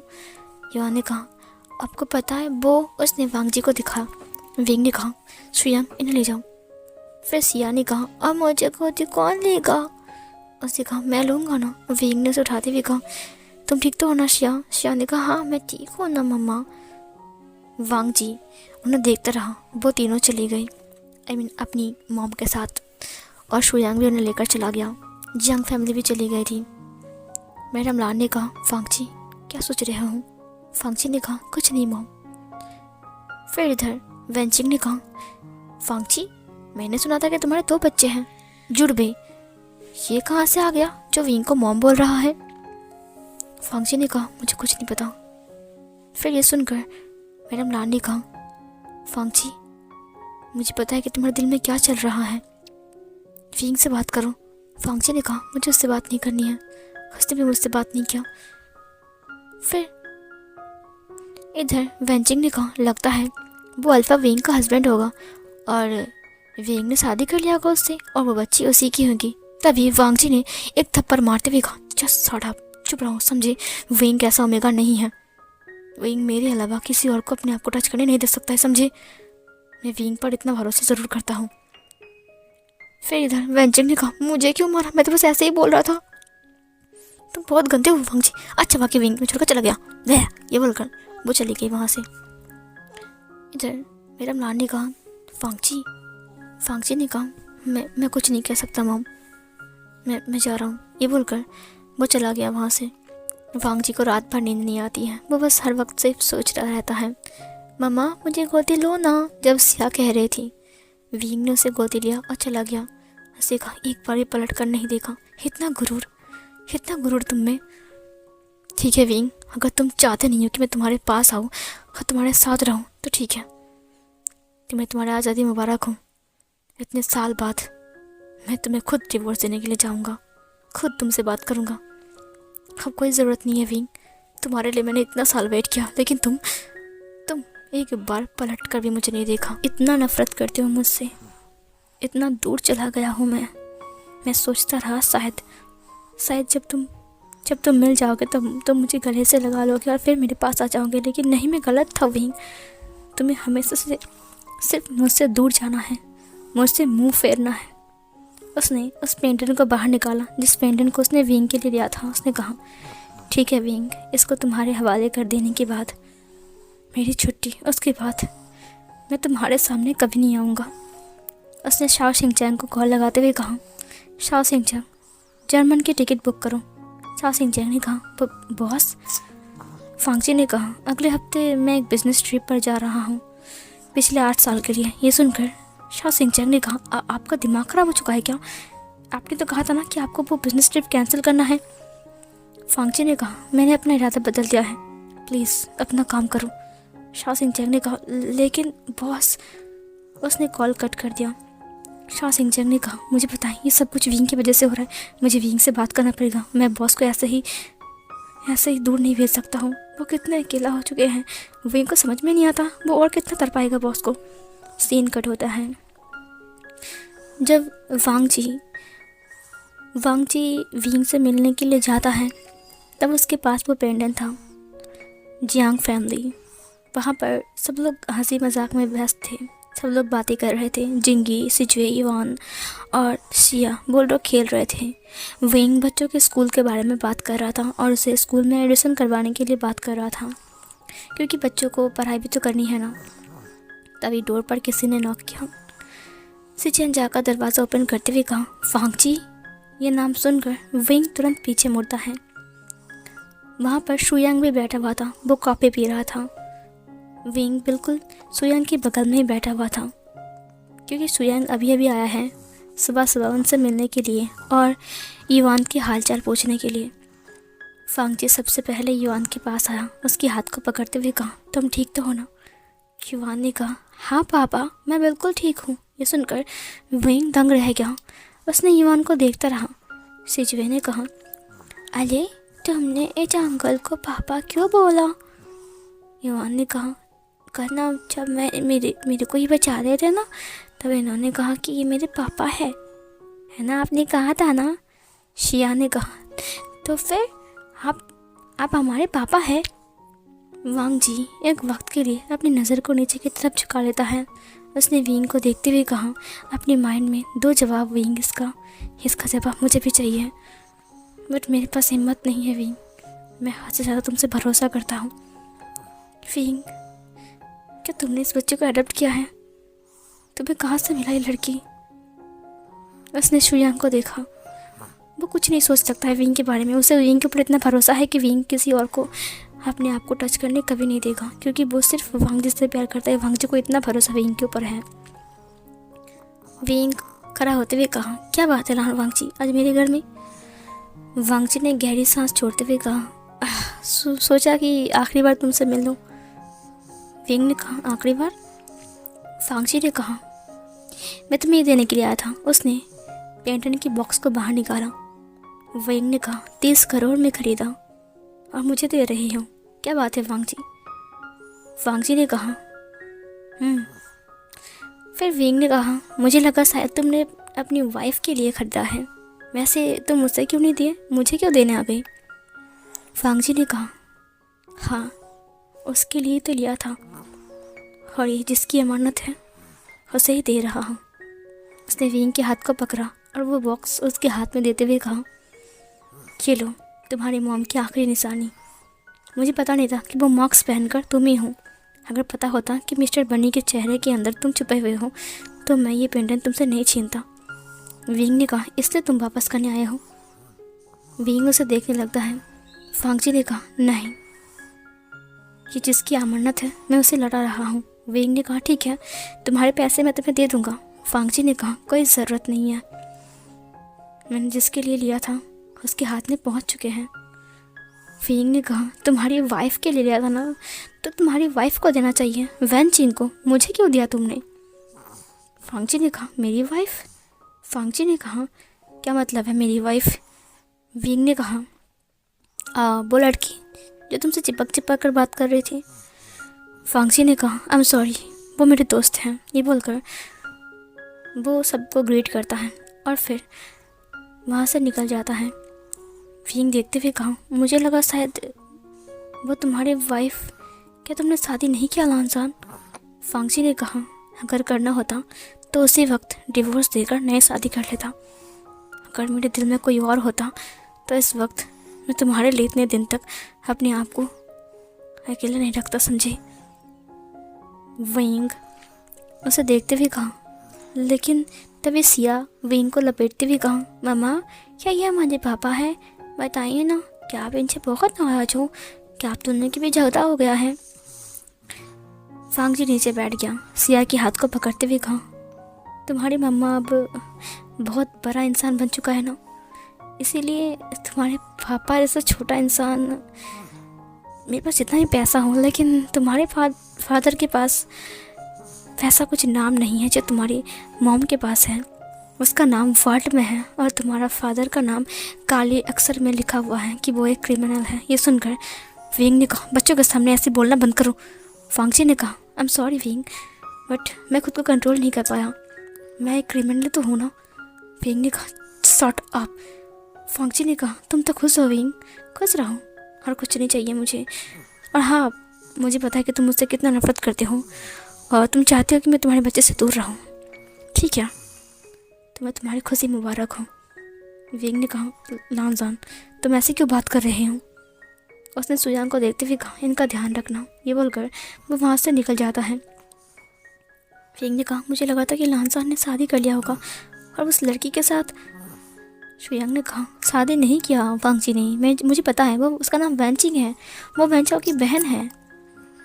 विंग ने कहा, मुझसे इतनी बड़ी गलती कैसे हो सकती है? शुयांग ने कहा, मैं चलता हूँ, ठीक है, गुड बाय। इवान, कल मिलते हैं। वांग जी बाहर आता है, उसकी आंखों में आंसू थे, वो रो रहा था। उसने अपने आंसू को पोंछते हुए कहा, वांग जी तो किसके लिए रो रहा है? उस इंसान के लिए जिस इंसान को तेरी कदर नहीं है, तेरी आंसू की कदर नहीं है। क्यों रोएगा तू? अगर वो तुझसे दूर रह सकता है तो तू क्यों नहीं रह सकता? तूने उसे कहाँ कहाँ नहीं ढूंढा? हर एक जगह पर, चाइना में हर एक जगह पर मैंने चप्पा चप्पा छान लगाया, ऐसा कोई स्पेस नहीं है कि मैंने छोड़ दिया। कितना पैसा उड़ाया उसके पीछे मैंने ढूंढने के लिए, कितना कुछ किया, लेकिन मुझे पता ही नहीं था कि वो लंदन में था। विंग, मुझे पता नहीं था कि तुम्हारे पैर इतने लंबे हैं।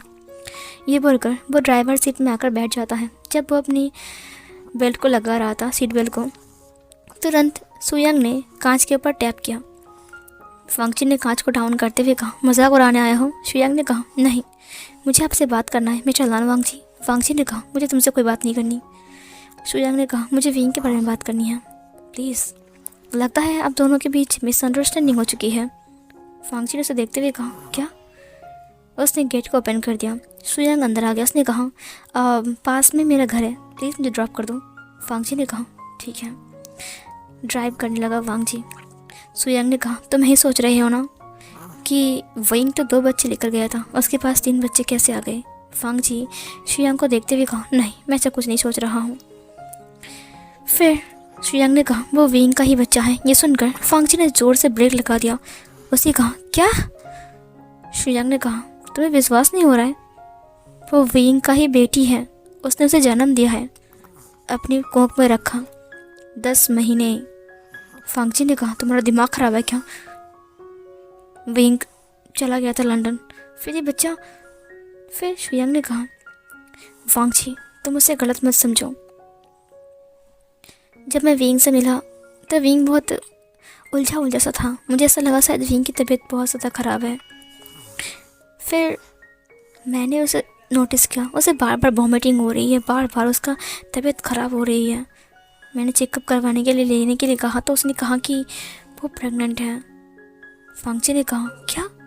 शुयांग ने कहा, हाँ, अगर तुम ऐसा कुछ सोच रही हो कि विंग के साथ मेरा रिश्ता है तो आई एम सॉरी, मैं मैरिड हूँ, मेरी शादी हो चुकी है और मेरा हस्बैंड का नाम सोंगलन है, वो मेरी ओमेगा 5 है, समझे?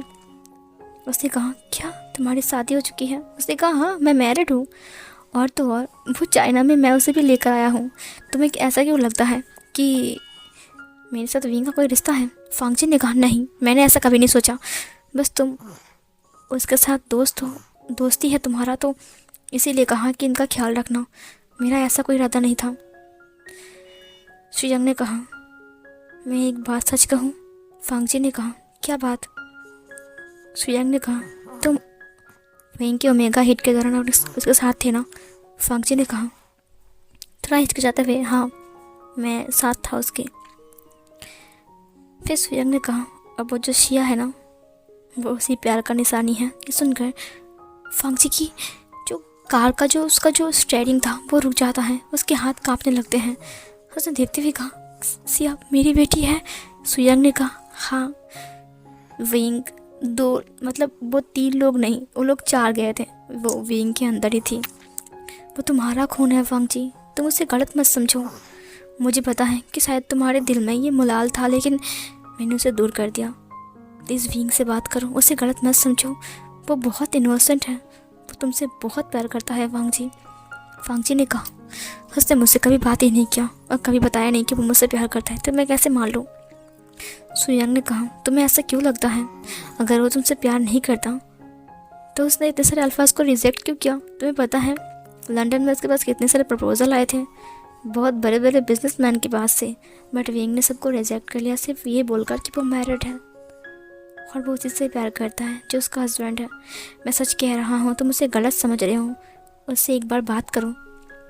फांगची ने कहा, वो जब तक मुझसे बात नहीं करेगा तब तक मैं उससे बात नहीं करूँगा। हर वक्त सिर्फ मैं ही क्यों बलि का बकरा बनूँ? क्या उसे मुझसे बात नहीं करनी चाहिए? उसे ऐसा क्यों लगता है कि मैं उसे अपने पास आने से रोकूँगा? शुयांग ने कहा, ठीक है, आगे मैं तुम्हें बता दिया, अब तुम्हारी मर्जी। ये मेरा घर आ गया, रोक दो। सीन कट होता है। नेक्स्ट डे विंग अपनी पेन को टैप टैप कर रहा था और उस पेंडेंट को देख रहा था। वो अपनी केबिन के अंदर बैठा हुआ था। शाओ सिंह-चैंग अंदर आते हुए कहा, विंग सर। विंग ने कहा, क्या हुआ शाओ सिंह-चैंग? शाओ सिंह-चैंग ने कहा, एक बात बताइए, आप समझते क्या हो अपने आप को? आपको पता है आपकी वजह से क्या हो रहा है? विंग ने कहा, क्या हो रहा है? शाओ सिंह-चैंग ने कहा, बॉस ने अपनी सारी पैकिंग कंप्लीट कर लिया है, वो जर्मन जा रहा है पूरे 8 साल के लिए बिजनेस ट्रिप पर, जिसको उन्होंने कैंसिल कर दिया था। उन्होंने फिर से उसे स्टार्ट करने के बारे में सोच लिया है। कल वो टेंडर साइन कर लेंगे, उससे पहले कुछ कीजिए प्लीज़। अगर यहाँ पर साइन उसने कर दिया तो फिर इस बिजनेस ट्रिप को कोई नहीं रोक सकता। विंग ने कहा, वो ऐसा कैसे कर सकता है 8 साल के लिए?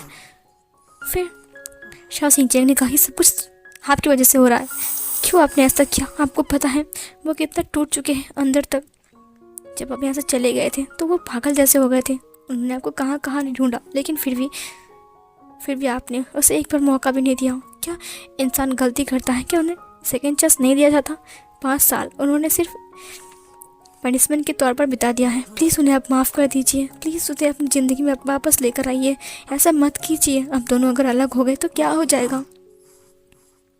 सा सिंह की बात सुनकर उसने कहा, ये तुम कैसी बातें कर रहे हो? उसने कहा, हाँ मैं सच कह रहा हूँ। वांगजी सर आपसे बहुत प्यार करता है और उन्हें लगता है कि आप उनसे नफरत करते हो, इसीलिए वो आपसे दूर जाना चाहता है। वो वहाँ पर 8 साल रहेंगे, उसके बाद वो चाइना वापस आएंगे या फिर स्विट्ज़रलैंड जाएंगे, मुझे कुछ भी नहीं पता, क्योंकि वहाँ पर फिर से एक और टेंडर साइन किया जाएगा। वेंग ने कहा, क्या? शा सिंह ने कहा, आप सिर्फ अपना नहीं, अपने बच्चे का भी फ्यूचर बर्बाद कर रहे हो। आपको पता है कि उनका डैड है, लेकिन फिर भी आप उन्हें बस ऐसे ही पाल रहे हो। क्यों? विंग थोड़ी देर के लिए चुप रहता है। सा सिंह ने कहा, क्यों आप दोनों के बीच इतनी दूरियां हैं? क्यों आप लोग करीब नहीं आ रहे हो? सब लोग खुश हैं अपनी ज़िंदगी पर, क्यों आप अपनी जिद पर अड़े हुए हो? विंग ने कहा, मुझे उससे बात करनी है। सा सिंह ने कहा, वो आज वापस नहीं आए हैं। विंग ने कहा, ठीक है तुम जाओ। शा सिंह चला गया। विंग के दिमाग पर सिर्फ यही बातें चल रही थी। वांगजी पैकिंग करने के वक्त भी ड्रिंक कर रहा था, स्मोक कर रहा था, उसे बहुत ज़्यादा गुस्सा आ रहा था। उसने कांच की बोतल को तोड़ दिया, कांच इधर उधर बिखर गए। वो नंगे पैर में था, तो जब उसने कांच के ऊपर पैर रखा तो उसकी पैर कट गई, वहाँ से ब्लड आने लगा। उसने कहा, ये दर्द कुछ भी नहीं है जो दर्द मैंने विंग को दिया है। इससे ज़्यादा दर्द तुम डिज़र्व करते हो लानू। वांगजी बैठ गया। उसे ड्रिंक करते हुए कहा, लगता है अब मेरी ज़िंदगी का कोई मतलब ही नहीं है, इस ज़िंदगी को मैं बर्बाद कर दूँगा। मुझे ज़िंदा रहने का कोई हक ही नहीं है, बस शराब और ये मेरी ज़िंदगी को हमेशा हमेशा के लिए बर्बाद कर देगी, और मैं वही करूँगा। उसने ग्लास को फेंकने के लिए अपने हाथ को उठाया, तुरंत उसकी फ़ोन रिंग होने लगी। जब उसने अपनी मोबाइल की तरफ देखा, वहाँ पर विंग की पिक्चर आ रहा था। ये देखकर वांगजी ने कहा, विंग ने मुझे कॉल किया है, लेकिन क्यों? उसने कॉल को उठाया। उसने कहा, हेलो। विंग ने कपकपाते वॉइस में कहा, लानसान। वांगजी विंग की ये वॉइस सुनकर उसने कहा, क्या हुआ विंग? विंग ने कहा, क्या हम मिल सकते हैं? वांगजी चुप रहा। विंग ने कहा, मैं 5 बजे सी बीच के पास तुम्हारा इंतज़ार करूँगा, जहाँ पर हम पहले भी मिलते थे, शादी से पहले। वांगजी ने अपने सलाइवा को निगला। उसे यकीन नहीं हो रहा था कि विंग उसे मिलने के लिए बुला रहा है। वांगजी ने कुछ नहीं कहा। विंग ने कॉल कट कर दिया। विंग ने कहा, क्या वो आएगा? उसने कुछ भी नहीं कहा। वांगजी, मुझे तुमसे सच में बात करनी है। सीन कट होता है। 5 बज चुके थे। विंग बहुत जल्दबाजी कर रहा था। उसकी फाइल समेटते हुए उसे बहुत वक्त हो रहा था। फिर इधर उसके हाथ से फाइल गिर जाता है। जियांग चंग ने कहा, ओ विंग, इस फाइल को चेक कर लेना। विंग ने कहा, गगा, मुझे एक ज़रूरी अर्जेंट काम है, मुझे बाहर जाना पड़ेगा, प्लीज़ क्या मैं ये फाइल कल चेक कर सकता हूँ? जियांग चंग ने कहा, बट विंग की बहुत इंपॉर्टेंट है। विंग ने कहा, जल्दी दीजिए। वो फाइल को चेक करने लगता है और जियांग चंग सारे फाइल्स को समेट कर रखते हुए कहा, तुम कहाँ जाने वाले विंग? विंग ने हड़बड़ी में कहा, एक बहुत इंपॉर्टेंट काम है। हो नो 5:10 हो चुके हैं। पता नहीं ये सब क्या हो रहा है। एक इंसान को देखते हैं जो सी बीच के पास खड़ा हुआ था। हवा को महसूस करते हुए कहा, 5 बजे मैं तुम्हारे लिए सी बीच पर वेट करूँगा, वहाँ पर मुझसे मिलने के लिए आया ना, झूठे कहीं के। उसने सिगरेट को नीचे फेंक दिया और दबाते हुए कहा, बस और 10 मिनट, उसके बाद मैं चला जाऊँगा जब 5:30 बज जाएंगे। विंग अपनी बैग को लेकर बहुत जल्दी में निकलता है। साओ सिंह चैंग ने कहा, तुम कहाँ जा रहे हो विंग? विंग ने कहा, क्या तुम्हारे पास कार है? उसने कहा, हाँ। उसने कहा, जल्दी चलो, मेरा कार का जो फ्यूल है वो ख़त्म हो चुका है, प्लीज़। साओ सिंह चैंग ने कहा, अब ठीक है चलो। फिर वो उसे लेकर जाता है। विंग उससे कहता है, तुम उतरो, मुझे ड्राइव करने दो। साओ सिंह चैंग ने कहा, तुम्हें ड्राइव करना आता है? विंग ने कहा, निकलो यहाँ से। उसने उसे निकाल दिया और गाड़ी लेकर चला गया। साओ सिंह चैंग ने कहा, मेरे लिए वेट करो, बट वो चला गया था। विंग बहुत फास्ट ड्राइव कर रहा था। उसने कहा, ओह नो, 5:25 हो चुके हैं। लगता है वांगजी वांगजी आ गया होगा, मेरे लिए वेट कर रहा होगा कि मैं क्या कर रहा हूँ। मुझे समझ में नहीं आ रहा कि मैं पागल हूँ या फिर मेरा दिमाग ख़राब है। मुझे पहले से ही फाइल को चेक कर लेना चाहिए था। लास्ट टाइम पर इतना सारा काम आ गया मेरे ऊपर। वांगजी पीछे मुड़ते हुए कहा, लगता है वो नहीं आएगा, भूल गया है। ये जाहिर सी बात है, भूल जाएगा, क्योंकि मुझे ऐसे इंसान को कौन याद रखेगा।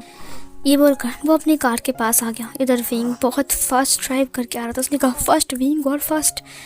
वांगजी कार के दरवाजे को ओपन करते हुए कहा, विंग तुमने फिर से धोखा दिया। उसने अपनी सिगरेट को फिर से फेंका जो वो सेकंड वाला पी रहा था। वो जैसे ही कार के अंदर बैठने जा रहा था वैसे ही उसको एक कार की साउंड आती है। उसके सामने से एक मर्सिडीज कार आ रही थी। उसने कहा, ये तो साओ सिंह चैंग की कार है, वो यहाँ पर क्यों आ रहा है। वांगजी गेट को बंद कर देता है। उसने देखा कि उस कार से विंग उतर रहा है। इसे देखकर वो हैरान हो गया। उसने कहा, विंग? विंग वहाँ से दौड़ कर आ रहा था। वांगजी बस उसे देख के जा रहा था। उसको समझ में नहीं आता कि वो ऐसे क्यों आ रहा है। विंग को समझ में आ गया था कि वांगजी वापस जा रहा है। उसने कहा, वांगजी घर जा रहा था। वो जल्दबाजी में आता है। वो सीधा आकर वांगजी को हग कर लेता है। यह अनएक्सपेक्टेड था वांगजी के लिए। उसने इतने कस के वांगजी को हग किया कि वांगजी को उम्मीद ही नहीं था कि विंग उसे आकर ऐसे हग कर लेगा। वो एक सॉफ्ट एंड स्वीट हग था। इस टाइप से विंग ने कभी भी वांगजी को हग नहीं किया। विंग की आंखों से आंसू बह रहे थे। वांगजी ने कहा, विंग क्या हुआ है, कोई परेशानी है, तुम क्यों रो रहे हो। उसने विंग को हग करने की कोशिश किया लेकिन उसके हाथ रुक गए। उसने कहा, क्या विंग बस ऐसे ही मुझसे मदद मांगने आया है। विंग ने लास्ट कहा, प्लीज़ मत जाओ ना लांसान, एटलीस्ट बच्चों को तो ध्यान दो। वांगजी ने कहा, क्या। विंग ने कहा, तुम क्यों जा रहे हो, ये टेंडर तुम कैंसिल क्यों नहीं करते। वांगजी मत जाओ ना लांसान, मुझे माफ़ कर दो। आई एम सॉरी, ये मेरी गलती है, मैं सारी गलती मान लूँगा। वांगजी ने अपने आइज़ को ब्लिंक किया। उसके होंठों पर एक छोटी सी स्माइल आ गई थी। उसने कहा, तुमने अभी क्या कहा। विंग ने कहा, प्लीज़ हस्बैंड मत जाओ ना। वांगजी की आंखों से आंसू बहने लगे। उसकी आंखों की आंसू रोल होते हुए उसकी माउथ के अंदर आ रहा था। उसने तुरंत विंग को हग कर लिया और उसके नेक के पास अपनी फेस को छिपाते हुए कहा, तुम मजाक कर रहे हो या फिर ये सपना है। विंग ने वांगजी की कोट को टाइटली अपने हाथ से पकड़ा। उसने कहा, तुम्हें ऐसे क्यों लगता है कि मैं तुमसे मजाक करने के लिए यहाँ पर आया हूँ, वो भी इतनी फास्ट ड्राइविंग करके। वांगजी ने कहा, तो ये सब क्या है विंग, तुम मुझे क्यों रोकना चाहते हो जबकि तुम मुझे पसंद नहीं करते। विंग ने कहा, किसने कहा मैं तुमसे पसंद नहीं करता, बहुत पसंद करता हूँ, मैं तुम्हारे बिना नहीं रह सकता लांजान। मैंने अपने 5 साल बर्बाद कर दिए हैं। मैं तो यही समझ कर चाइना आई थी कि मैं सब कुछ ठीक कर लूँगा, लेकिन मैंने उस लड़की को देखा तुमसे चिपकते हुए, तो मुझे लगा शायद तुमने शादी कर लिया है। मैं गलत थी, मुझे माफ़ कर दो, प्लीज़ मत जाओ ना, प्लीज़। हाँ, मैं तुमसे और दूर नहीं रह सकता हूँ लांजान, बस मैं बहुत थक चुका हूँ। वांगजी ने विंग के नेक के ऊपर अपनी नोज़ को रब किया। उसकी जो ओमेगा फेरोमोन्स है उसने इनहेल करते हुए कहा, तुम्हें क्या लगा कि मैं तुमसे दूर रहकर बहुत खुश था, बहुत अच्छा लग रहा था मुझे तुमसे दूर जाने के लिए, तुमने ऐसा क्यों किया विंग। विंग ने कहा, लांजान आई एम सॉरी। उसने उसकी फेस को पकड़ते हुए कहा, मैं इसकी भरपाई करने के लिए तैयार हूँ, बोलो मुझे क्या करना पड़ेगा। वांगजी ने कहा, तुम्हारी पनिशमेंट तुम्हें ज़रूर मिलेगी विंग। विंग ने कहा, तो मुझे क्या पनिशमेंट होगी लांजान। वांगजी ने उसकी फेस को पकड़ते हुए कहा, ज़िंदगी भर तुम्हें इस माफिया लान वांगजी के साथ रहना पड़ेगा। वो जो बोलेगा तुम्हें वही करना पड़ेगा, तुमसे जो मांगेगा तुम्हें वही देना पड़ेगा, और तुम उससे दूर नहीं जा सकते हो। कुछ भी हो जाए तुम मुझसे दूर नहीं जा सकते हो। विंग ने कहा, मुझे मंजूर है। ये बोलकर उसने फिर से वांगजी को हग कर लिया। ये मोमेंट काफ़ी ज़्यादा रोमांटिक था।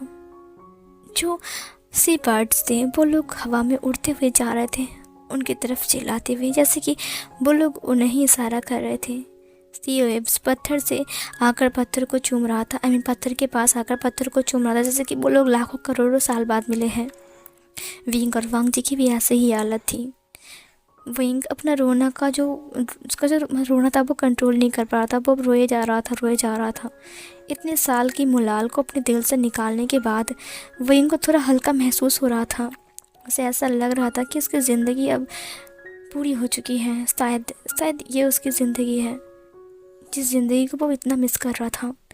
वांग जी विंग को अपने पास पाकर जी भर के उसे हग करके बैठा हुआ था, खड़ा हुआ था। थोड़ी देर बाद कार की हॉर्न की वजह से वो दोनों थोड़ा सा दूर होते हैं। फिर एक ड्राइवर ने कहा, प्लीज़ ये कार हटाइए, ये रास्ते में आ रहा है। विंग ने कहा, आई एम सॉरी। वांग जी थोड़ा सा नीचे आ गया। विंग ने कार को अच्छे से पार्क किया। उसके बाद वो बाहर आ गया। वो वांग जी को देखा और स्माइल किया। वांग जी उसे अपनी बाहों को फैलाकर अपने पास बुला रहा था। विंग उसके पास आता है और फिर से उसे हग करता है। वांग जी ने कहा, चलो नीचे चलते हैं। विंग ने कहा, वांग जी अपने हाथ को बढ़ाता है। विंग उसके हाथ को पकड़ता है। दोनों चलते हुए समंदर किनारे आता है। चट्टान के ऊपर बैठते हैं। वांग जी ने कहा, तुम्हें याद है विंग, मैं हर वक्त तुम्हें यहीं पर ही बुलाता था बात करने के लिए, और हम यहीं पर ही बैठकर समंदर की लहर को देखते थे। विंग ने कहा, मैं वो दिन कैसे भूल सकता हूँ लानसॉन, जब तुम मेरे लाइफ में फर्स्ट आए थे। मेरा first love and last love. ये सुनकर वांग जी ने विंग के हाथ को अपने लिप्स के पास ले गया और फिर चूमते हुए कहा, विंग तुम्हें पता नहीं कि इन दिनों में मैं तुम्हें कितना मिस किया। विंग ने कहा, मुझे पता है लानसॉन, क्योंकि मेरे दिल में भी कुछ कुछ हो रहा था। वांग जी ने कहा, बट मुझे समझ में नहीं आ रहा है, तुमने ड्राइविंग कब सीख ली। विंग ने कहा, ये तो मेरा टैलेंट है, तुम्हें पता नहीं मैं सब कुछ कर सकता हूँ। वांग जी ने कहा, तुम बहुत टैलेंटेड हो विंग, मुझे पता नहीं था कि मेरा विंग 4-5 सालों में इतना बदल जाएगा। विंग ने अपनी फेस को बढ़ाते हुए कहा, देखा मुझे मैं कितना खूबसूरत हो चुका हूँ, है ना। वांग जी ने विंग की फेस को पकड़ा और उसके लिप्स को सहलाते हुए कहा, हाँ विंग तुम बहुत खूबसूरत हो चुके हो, मन कर रहा है कि मैं तुम्हें भी खा जाऊँ। विंग ने कहा, क्या। विंग की आंखें पूरी तरीके से नम हो गई, उसके कान लाल हो गए, उसके गाल गुलाबी हो गए। उसने ब्लश करते हुए कहा, ठीक है तो घर जाकर अच्छे से खाना। वांग जी ने कहा, ओके। उसने इसकी नोज़ के साथ अपनी नोज़ को लगाया। तुरंत विंग ने वांग जी के लिप्स के ऊपर एक छोटा सा किस दिया। उसके बाद वांग जी ने उसके लिप्स को कैप्चर कर लिया और सक करने लगा। सो गाइस, ये वाला पार्ट मैं यहीं पर ही एंड कर रही हूँ, क्योंकि ये पार्ट बहुत लॉन्ग हो चुका है। और हाँ, कल इसका लास्ट पार्ट आ जाएगा। सो मिलते हैं नेक्स्ट पार्ट में। Bye bye.